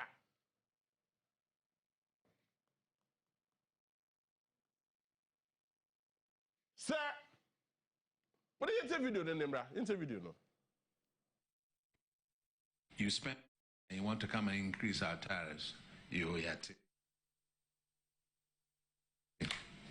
It's extremely worrying. There were 13 items in your budget that you exceeded without any approval of the board. So let's go through these. You said you have foreign training of 31 million, but you spent 91 million. Why? And who approved that? Mr. Chair, thank you very much. We will not try to justify the infractions. We accept that we overstepped our boundaries. I think the most important thing is that we have put in place measures to control expenditure, to make sure that we stay within the budget. You are the CEO, right? Yes, sir. This happened in 2023. Another one, you said cleaning expenses. 2.8 million, that was your budget. But ECG spent 10.4. How many suits did you clean? Now, honorarium expenses, 3.8, but you spent 4.6. Hotel expenses, 9.3 million was your budget, but you spent 12.2. Staff fuel. Hey, did they drive around the world? Budget was 2.8 and you spent 3.6 million. Communication expenses, ECG. The budget was 4.2, but you spent 7.9 million. Consultancy, budget was 40 million, but you spent 58.6 million. All these you did it on your own without even board approval. He made a very profound statement. You've done all this and you want to increase our tariffs. What is the answer? Who way you have a message to throw out to two and 2 more catches a year in the now, young documents anymore. ECG. I am most of the one. Now, the Auditor General reports revealed massive gap between what ECG, Electricity Company of Ghana, was legally allowed to spend and what management actually paid out. And yes, now Emremu, you throw crack at the two of them said, Emrani, yes, Mundi Coconis are threshold way. But ECG for so over the war to be checked and Nibia. It's a good deep and a broso. I'll be a washing. Copemina will be a washing. It is a now, the Attorney General, and others of Frawa. No go baby, now we are called Tapata, Tangana cities. 2 Ghana cities and the man also go away, Choboy, yea, Choboy, yea. Now go to the channel 1 Jane. And Yajuma. Now watch this. Stakeholder expenses. So I just want to understand and have a better understanding of this stakeholder expenses. But for the benefit of clarity and understanding, Mefarisa. What a budget for 3.1 million Ghana cedis. That is stakeholder expenses. But TA, and that's what to say. Yatu Yakaniamu, Umitano, Jane, we send boat, a coba, now to toilet with Bribia, and then Bibiao, and your Sikano, and when you. Near you. It's almost say stakeholder expenses. On one budget for 3.1 million Ghana cedis. Echo we actually almost spending 49 million Ghana cedis. 49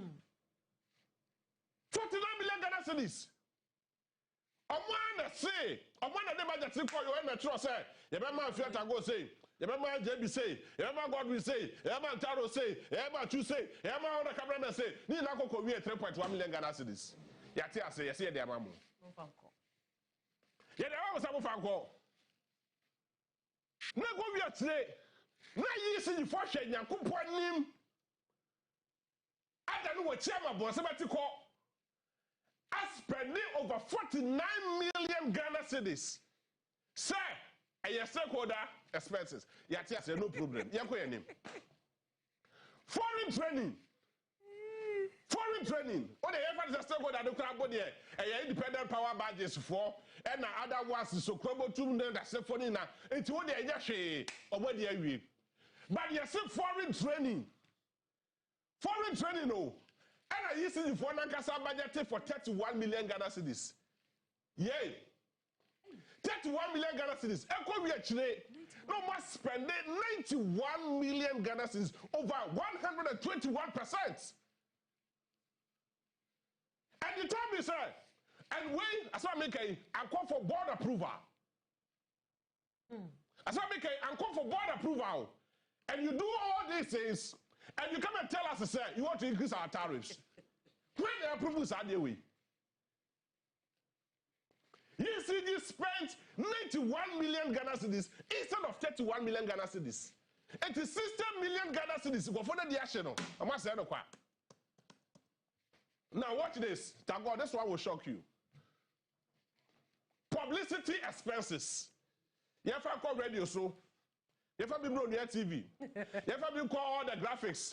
Then I say for some bar, yeah, phone and the friend using you for.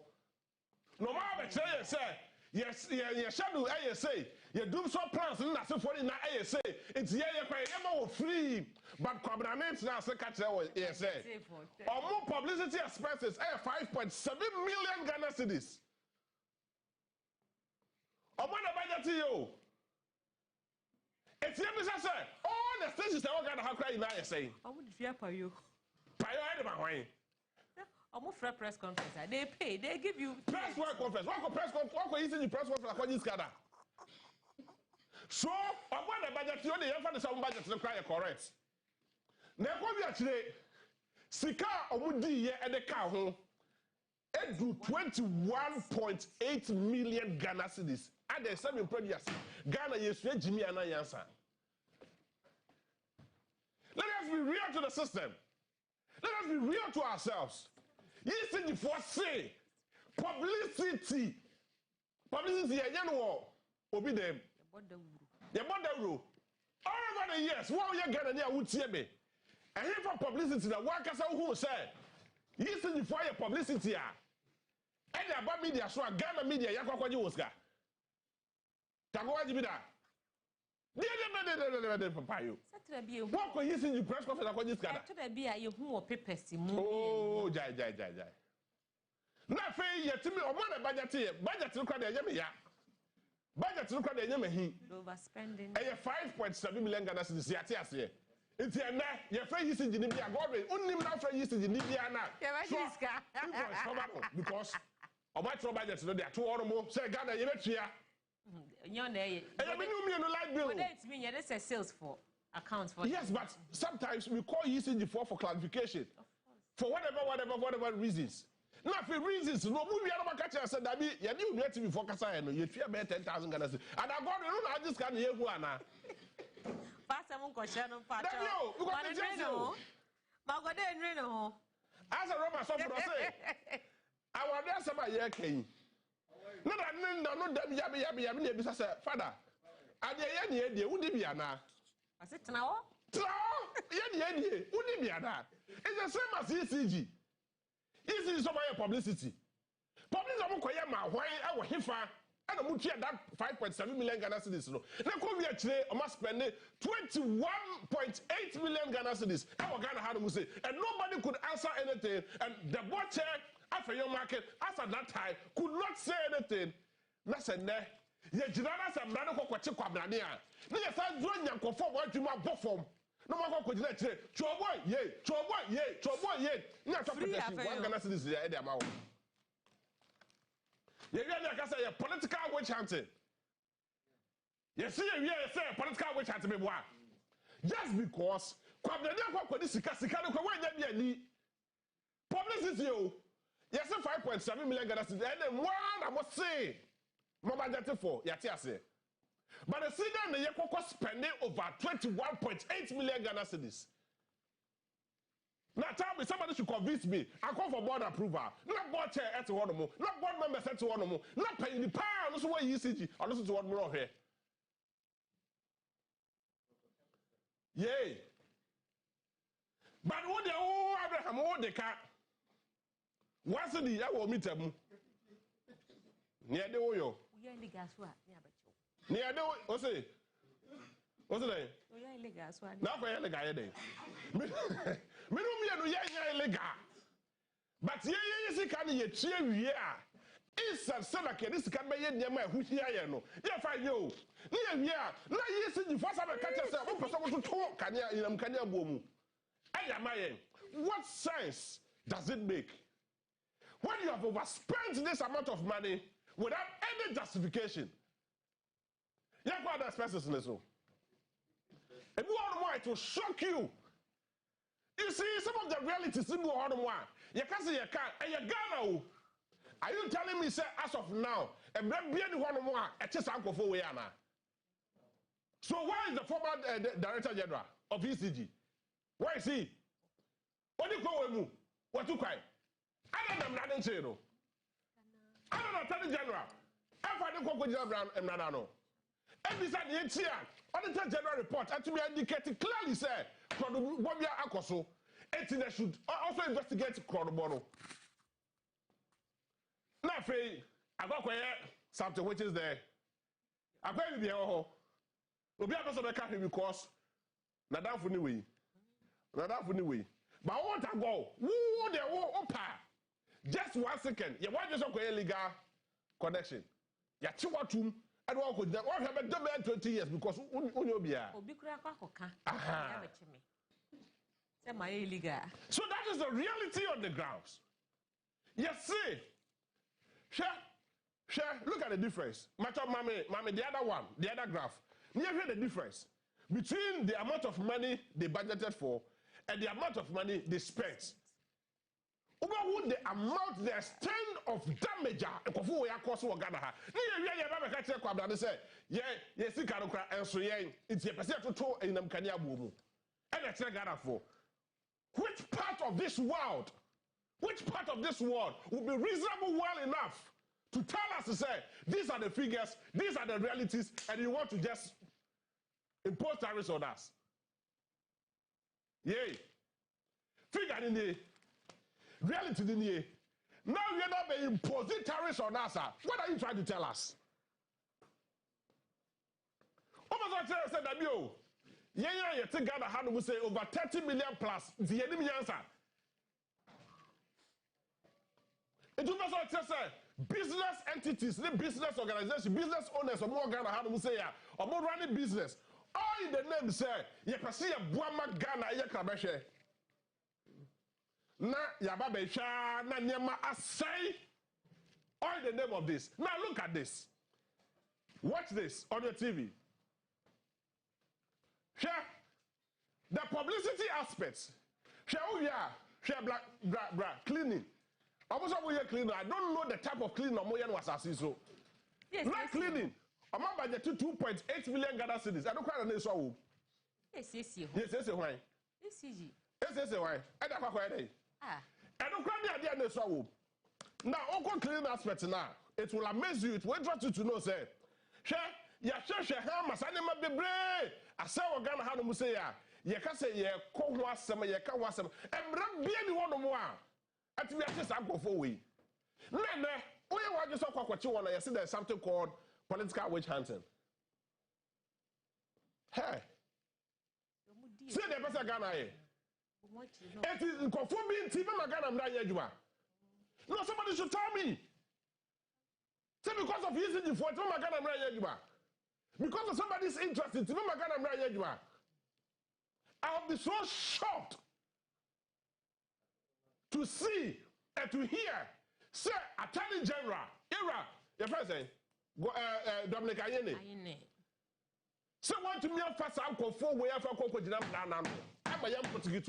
I'm a man in Wendy. I'll be so shocked.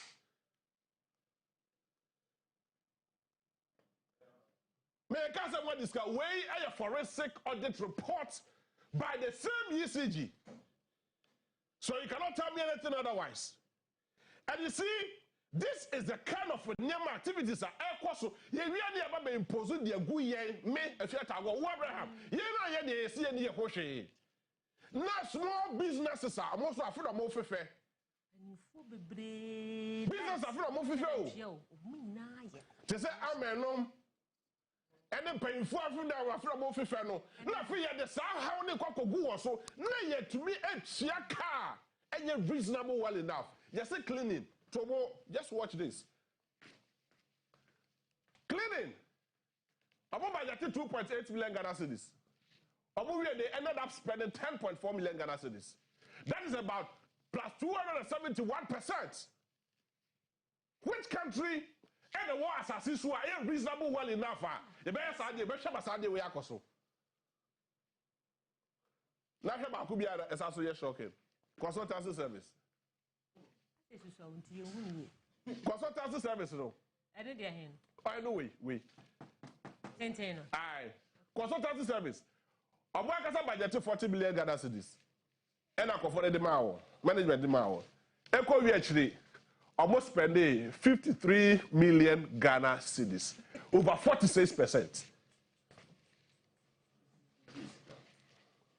Electricity company of Ghana, and electricity company of Abu Abu, and electricity company of Tagore, And the electricity company of Media General, an electricity company of Ghana, and governed by board members.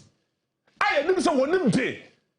And they are top one and they are now, not because of political affiliation, but because they are expert in whatever they are doing. But unfortunately, well enough, this is where we find ourselves. Unfortunately, well enough, this is where we find ourselves. This is the extent at which Ghana can go. Yeah, yes, say, Tago, to see a easy in Kofokra and Tentia into war for Sika Crano Bra, but you better to the amount which you are more. Pay realistic prices. No, you might use the quality to me at the Tamsicania, Fumsicania Kwakodi, that no single person will be arrested or prosecuted, all in the name of what? Politics. All in the name of politics in our country. Me, mammy, work class, papa, work class. Any minimum work class. A work let me put it that way for better understanding. At the two or more remove, or so fun and par, and who has them. Now, me go get a suffrage. What is a yes in the living poor bar? We can't with the bed because ye 2 meter no be near their call, ye 2 or socket near their call. Now, one class I call patch, I will catch us a mirror, Miss Row, me near me never say. But I go yesterday. Let's have 4 way to be a dinner, quite so. Without any board approval, no, you are Attorney General, as a Chiwo, and you prosecutor one. Near we are near Sakacho say political witch hunting. Our wife, may God be with you. This is the extent of damage, and the extent of thievery. But I am so surprised because here, when we are a Krofua, Omunimi answer, because Ghana and here, we are sitting like a bomb Kronwa, like I hear, Omo Krona, 10 years, 20 years, I say, wait, it is not my report. This report you're talking about, it's not my report. It's an official report from the Auditor General's report.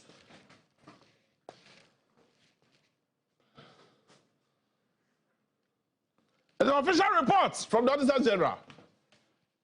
And if somebody should come and cook something and tell me, say, and I Jamie, and say, and a group baby, a dream. Well, but we are calling them. There are some of them are, hey, God will not communication the anymore. It will shock you to your bone. Oh, communication the anymore. There's somebody should come and tell me, say, you want to say. And I mean, you baby do baby a dream. But I say, oh, just because of this, you increase your tariffs. You are saying Ghana for Yadamwase. You said before, Yamishramo, Yadamwase. But I blame the Attorney General. I blame the Attorney General for not implementing the results and the recommendations of the Auditor General. By this time, the Attorney General, without any political interference, without any political whatever, you should be able to implement the Attorney General, the Auditor General's reports. Because this is something I can't hear you. But could be a subsequent that you kebusa, Nanu through this same medium. Emi akwachi kebusu wa Madina. Kebusu akwachi wa Madina. Yasi ye de kwabrane kwa kotum ye de wona wenanim wo hare ene ye de kotum ya fa wona wo fom mra ene de wo kotum mu ya me admo kire beto aso me ba sisi ya now me about say ya da ma de ne asate ya ba oh na ma de ne ya ba de ye doctor wo ha intene pressure bi anim aha ma de ba say na say more first you have a good so here not first. Oh, check Dr. Amir Bonsu. Dr. Kwaba. Me who watch it. Doctor Mafio. Ampo no. Mafio pa. Share ache. Naja. Me ra ye musumo hwehwe me. JV. Doctor so na kamino ye tiboni o. Se me yirai. Oh, okay. Ene ho na wa hwehwe me. Ene ho na wa hwehwe. Bisa wase na ese ko holidays. Sa. Maba. Bibia boko de. De ya me asese wode wa. Doctor aboni bi ansi. Na wo badwuma ho. Oh. Na me adon. Eja kakra. Nse no bi wo no ma pese ye magana fo hu no kura wom na the way I extend at which akofo say or manager pade e na esika wo krom ha. We enye gidigidi bia. Ye ba se ba be ka Ghana sem. Na and I know moye stakeholders, you are affected by some of these decisions akofo make. But ye ko because here Ghana bibia say one here attempt so took from crisis politics now here. But they themselves for so many years what they apomode papa e dey break Ghana for ama Ghana for na enya enimunyam kese e dey ahoden na ahotoso kese bi wo mu. Doctor, tell us your secrets. Yo, they didn't can ya be dey o chede amponyame ase okokroko otimfo anadaroma dom ye no aboayen na onam ye so na was akra nyina yare wo mo pa wo so kra no mo nya bi yare e dey akọ brochire anko ye dey akọ yare sabia kase mu anko Yankopon da mo de ba ho a na omo ho atom omo pemma na omo so mo nyina so atom yare de otimi sa amani pa nampa na nijiaba we ne me de din kan de o kan ya me security ni nyina ne se Yankopon da ro Yankopon wa na da ro ma pa bo ene na da ro ma na humo brom wata ya chi na itimi sa yare ne de to so biem enso ye Yankopon da ro ma me papa no ankasankasa no nim hahama no ne bibia no o sa de me ko o sa to am so kwa brochire ko sua ye na me sa ba ye kama Yankopon da ro ma na badayo na ne kutame ne ntina me papa pushi me sa unse o de nipa hu yon pop na wa badayo to so biem e de e de sua no a Yankopon da mo ye hospital ho no ba obia ye de ha ma na ye adwuma de nanso biara de an ko so obi o te obia we nim de ni kama nim bibia ansa na Yankopon da Roma ifidi ahodo so a sam fidie no bi ni ba bia bi ni obia ni wa ba bia ni wa benya sam fidie ne bi yanko ha de nya minti wo benya bi ani enro papa enso ere aba ani abadayo no na fe no kran so ayeka ani bibia na fe nipa hu mobronti ana ye dwumadie no we ni enema hodo a Yankopon adaruma wata ya chi aboa ama mamfo anto bon se mret ya nipa bebre ya hodo de akobri ba na omontimi ansa de nipa bebre panifo bebre ana mia amenso nipa bebre na asua de afri mi ho o body okọ ministries okọ amamfo bebre na Yankopon da ya sa kire wo ma de amuma hunu ene bini ben wo mu fire kwanso doctor say no mo ko wie ke UST no mo ko brochire no mo ke kan wunyina mo akwaba no ma ta betra ame to ko duro ha uko hu wo mu ati so wo hu doctor ami bonso if you see them it is that we hu mi a Yankopon da Roma nti yare sa no koso na mfidie no kura nso yade aba no kura no na no manfo bi beda o mo frɛ ya beda so yes am kudo adanse manfo de say no kura I feel say dabi Yankopon nti biara yare bia hawo efuru tiri so ko wona so ya mpese obe yare yero ho na bra Yankopon da Roma ho betima to ene ye ba ya na ye pese church yare yin yentimi kan yare nyina by fruit trees ko pun na yare bia ba na be kire bia peripheral nerves because nerves bia ade bi wo ho unse yes it say lactic bia ade na kan trinu na kan muscles no muscle ye wontinu ntini na ye hunu se na mo but nerves ni sometimes no this the ya na fa ya chine na so I mean, when the eyes are white, be Okumu breacher now, and now Jaya, Uchamwa, once a baby, and then, I don't know the main spinal cord now. What do you call the nerves and they are connected to the brain ones. Now, then with the fire who and then the peripheral, and then I'm yet to be active. Pajamas and me and Bibi and Bibia. They say Damejia, Ubram Basua. Yes, sir, Yamia, with me pains, with me enormness. I thought, want to me, oh, yeah. Now, who points why you treat Untimin Anticra, Untimation. Now, Joe, it's Mamma Jojo. The crook or two or by beer.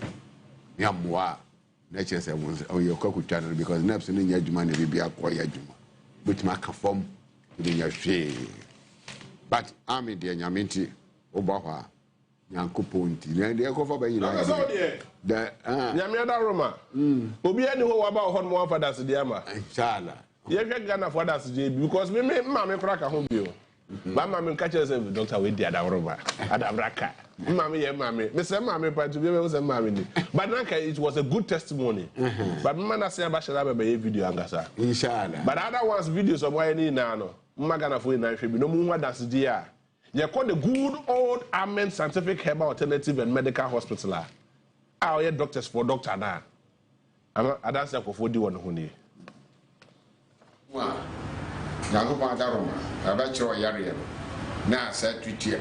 That's our prescribable medicine. Now we show those 82 hammer organs in Yamia Daroma. 19 free juice, Copuno 92. Hello, good morning, I will see you for. And I'll pay me to Naha, with a trading and for Yamiasi. I am a February. Yeah, that's sorry, you're not on to me and Nanti. Your hospitals will be later on, will be recommending Amen Scientific Edinburgh. In fact, you're buying a Koran and Nanti Okura on to me Nanti. Wheelchair, a man in road, true massaging, and then Yamiadu. But if you are sorry, I'm on once I say on Nanti, and you be my ya only a jenny in a abba for one. Namida, or what they ask. Many are Sakoran waiting me there. I'm sorry, and Nanti, because I am a daddy 50 years. No intimate Nanti, me move. In fact, not any easy, but send me many are I am a niji, a yaba, other four. I be recommended Amen Scientific at the Haba. Near how will be a to Cabra, no more at the mouth. Amen. It's always been the narrative. And come on, there be a course of Amen Scientific Baron. It is all called us when you're that's the Bia Commissar. Because a horn would be a cry last time. Doctor Samuel. Nyaminam yenso. Yeah. So, young would you maybe bree. A bet shower tea for any Ghana for you na ye share video ya ho ya na are ho say oba time pa benima bosom nkron no awo ne ba na afi vaccine bibia also ye bia wa ye fidi ne kama afi akure yin development e koso kama afi de obedu baabi ebi okura 3 years 5 years afi wontimi nante we kura de ohwa wanante afi obekọ 14 or obekọ 15 years no that ko mu da sore ya kura ni ntimi nye hwe But they show about time pa ni eja ofi o sha ade ne beba so the how be ati say bi ama about time ni bi ene papafo ni bi adwene ho anyinya BP so ama mo pressure akokọ soro ama enam so ama akofa stroke ni nyarewa bibiri ya beka ho so last time ni e ka say Amen Scientific pe ena ya yare sabia ya buo nipa se ne wo how tie bia no we nyame amana amfa amefa yeso a ebi asa amen ka akora na kafom so nti yehwe mu a oda mfidie ni nyina no ni akohu se nerves no ene ne oma bibiri ne ho atechoma nyame amu anko kafom ena se nerves no hu se ka se damage a eya na eno asem no eye kwa dangerous kwa change stroke die na e di bu to form no oh eno de nyame adom na within short time pass but nerves die no se ni nyina ka se damage a se last year can be say motor nerves a boa muscle movement nya make us me peja mensa ne ade nyina na edi ho akoti no nti imagine say ni nyina asa ya nti ube hu no nya within short time oba no onyini kama papa no eja no maame no onyini ni bibia ekoso kama ebi okro onya accident da onya trauma bia oha hu bia hyeda mai da ko se onam maame bi o se onam nsu ato kakra nti okọ enze pa no ote hwe na eno ano no stroke efiri won enye stroke nerves yi bia nerves na motor nerves no ato ansa atwe no do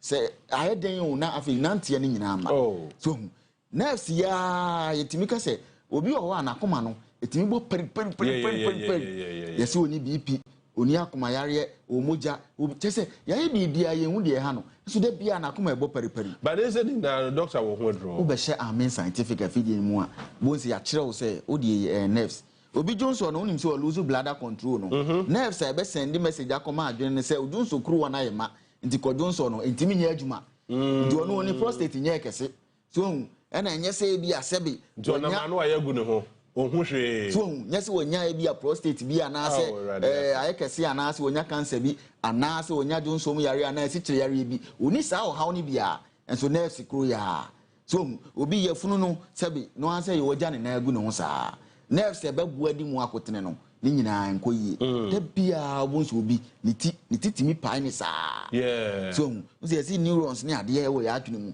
nerves ahodo bebre obi achi kase yi so da bia ye ne ya afa de a press ne nerves e won sisi achi wo no e ko ne to ase no ama sciatica so what is sciatica na we no sciatic neuropathy nerves bi e wo ye to ase wo no titruti osisi achi kase ne wokotwe a ne kosi so anase kokana nyame amu ana atwe anase ho yare aba ho bonza afi otu ase ye ma me ne papa bi wo wa de bia ne tu ase twe no chese wagye no ba bi anye enu nti ama bi mu ntimi nsore kura no manante ne nyina no Amen Scientific Health no Trinity Medical Hospital e ka kire se eni da so ho e wo Amen Scientific bra ne amwa wo isan se ye tu ye ho asi wo se ye bebu anipa entina wo nko na bankyere ko boka hunu enko brebibre mo hawo no enko ye kese na afi ye koye ni oma bibre yare bia firi utiri so kosi una ase de oba ame na abonse nyame adom na ya boa wo na wo so adie wa pomden kwa so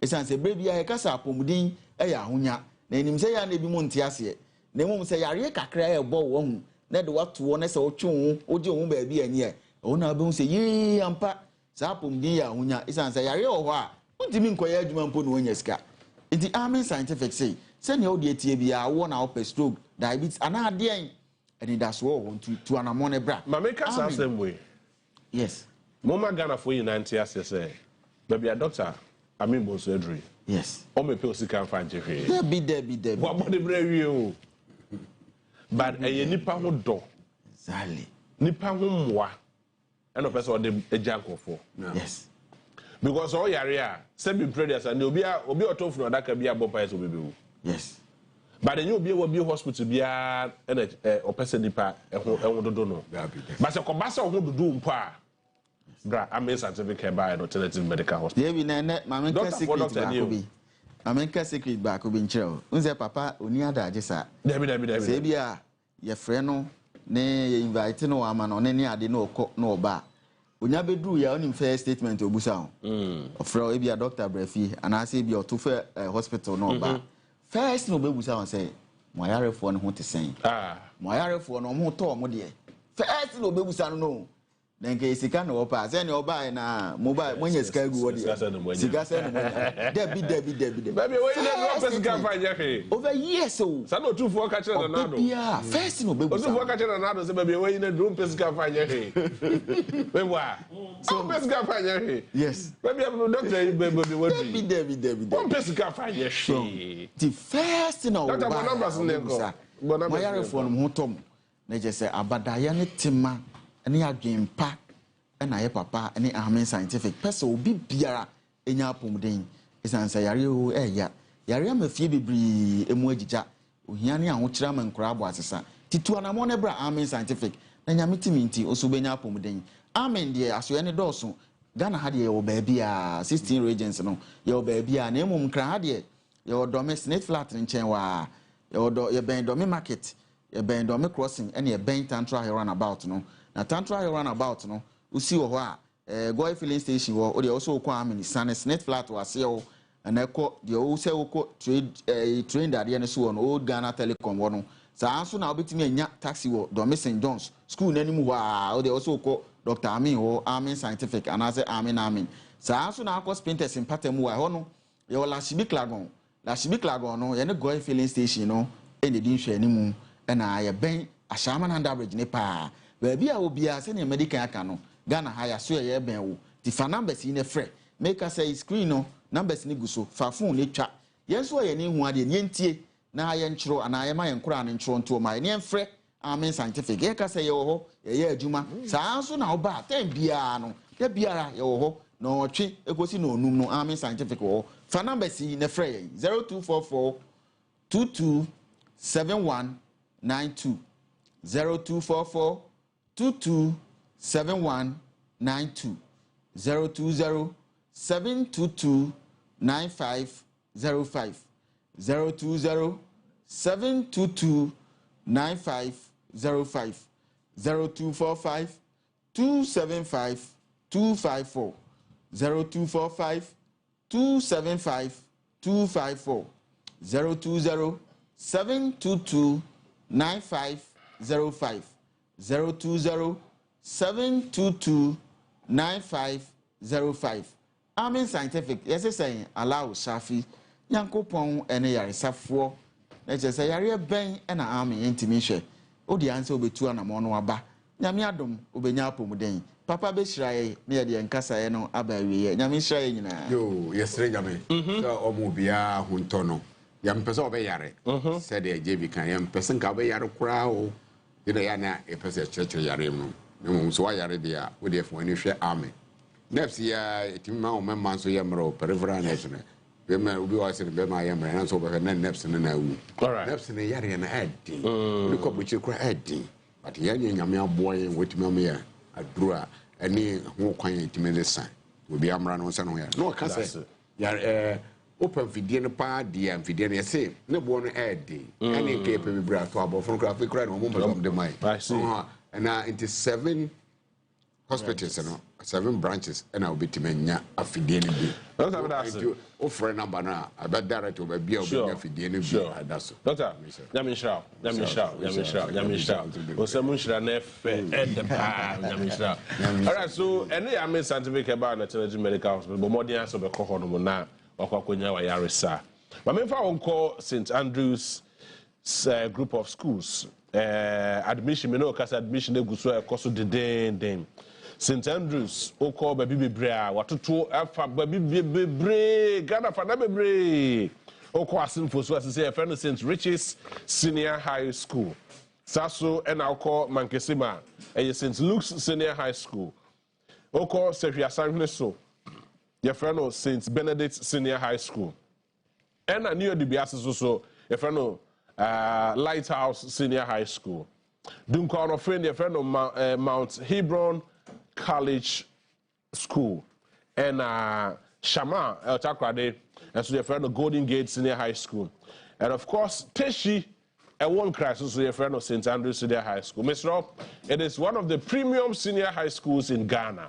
But what they saw do about the Kohonomo, na on the adisia papa yatete no wo yamesro ene no kredie kwan so ne de book ahye na adwenem na adwenem atumi ada ho no wayi na ba be pay nipa from 0244 696911 0244 696911 and 0207 891004 0207 891004 now this St. Andrews Senior High for ending kobo no mutumi and fa obade koho na onya no kicho say wotumi asua de ama na dwene mu atumi ada hoda bibia so tumi akoyi e de amaye ma me kan fo mo say sankofa tray no yeguso aye ya afasha hodo bebrebe no yeguso aye ya ntibomodin say across the length and breadth of this country there are interesting festivals we order yedika cover wi ebi order so afi na eba na adasa for 2 fia me yedika ye saso na gamashi komowo eno so gamashi yes 6 to 9th August eno so ye na no ya na fetu afashe 3rd to 5th September anyway kwakoye na azim kundum so ye be no on the 9th to 12th September ekropon ojra and so be no 1st to the 7th September ɛna Hagbachocho ɛnso ɛyɛ 5th to 8th November ne nyinaa ɛyɛ exclusive on Onua TV hyɛ no so ma yɛn sɛ ɛbɛyɛ ne nyinaa na afei yɛ de ho ɛsɛm ɛde ama wo ade baako bi na mpɛ sɛ meka fo ma wo mesrɛ wo oba na wɔwie GHS na ɔkɔ SHS no mɛha ho ɛnkɔ pɛ mattress ɛfa kɔma kaya yi na ɔwɔ de kɔ because ɔno kuro ni bi da so but sisi a no edu park for amada is so simple yɛsi tua ketewa bi te sɛ ntɛteɛ num tua ketewa bi sɛ ntɛteɛ num na yɛma o nneɛma yɛbɛma o chobos yɛbɛma o trunk na yɛma o mattress yɛma o pillow ɛde aka ho ɛno nso nyɛ afei na akɔ so ade akɔ school hɔ no mu wonya akɔtua wo sika no ana adale star short code no star 713 star 821 hash wonya tua ya wotua wo sika no wie ya pɛ wobɛkɔ school hɔ no ne da hɔ no mo twɛ wo wate ase enti bɔ mmɔden sɛ edu park wo so betumi atu ho anamɔ na bibia so atumi akɔyie ɛde ama wo na bibia so ayɛ fine but wo pɛkyerɛ mu bi afɛ 0507 000752 0507 000752 and 0508 644802 0508 644802 and I'm here easy paint for the no but I'm motion so mame me na me easy paint for the no say easy paint o hono ma na me na me na muntie ne ye easy paint adaroma sisi a ye ne nsu a yɛsɛ akɔhyɛ blog mu nsu akɔhyɛ dan mu na sefo na yɛne mu ni twaka bia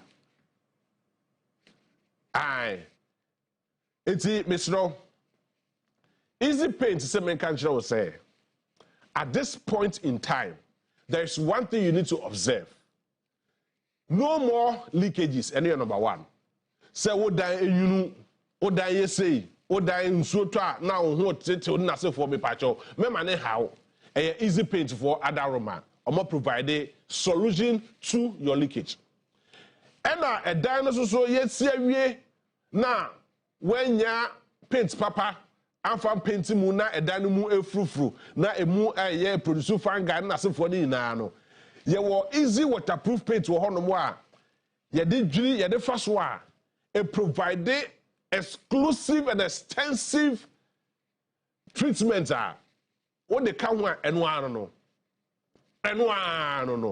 achi paint na achi bibia awie ema sa ne ma na efufufu na kofo horom na ewe na achi na horom ye yellow na ho ye green na se fodi na there be easy paint I provide a solution to it but seven predecessor particularly doso emi ehun krabu papa but I am sitting here and telling you with all authority say easy paint is a trusted source obetumi ede ho akwakoda won bobode na bobode na kɔ abeka adaba bia wo Ghana ha no mu bia no na kokofa easy paint na koto easy paint na easy paint no entimi enye sa adwuma we enye sa magic we from am eyema owie a you will come and thank me later me da say di ma me twa me homra me kɔba ekomo bebre wo ho no mu a ye ba bedi ene anopai but ma me ka say Alfred Techimesa ene Isaac Asapeja our standby e de agudie mu sem e de brɛ ye besisi a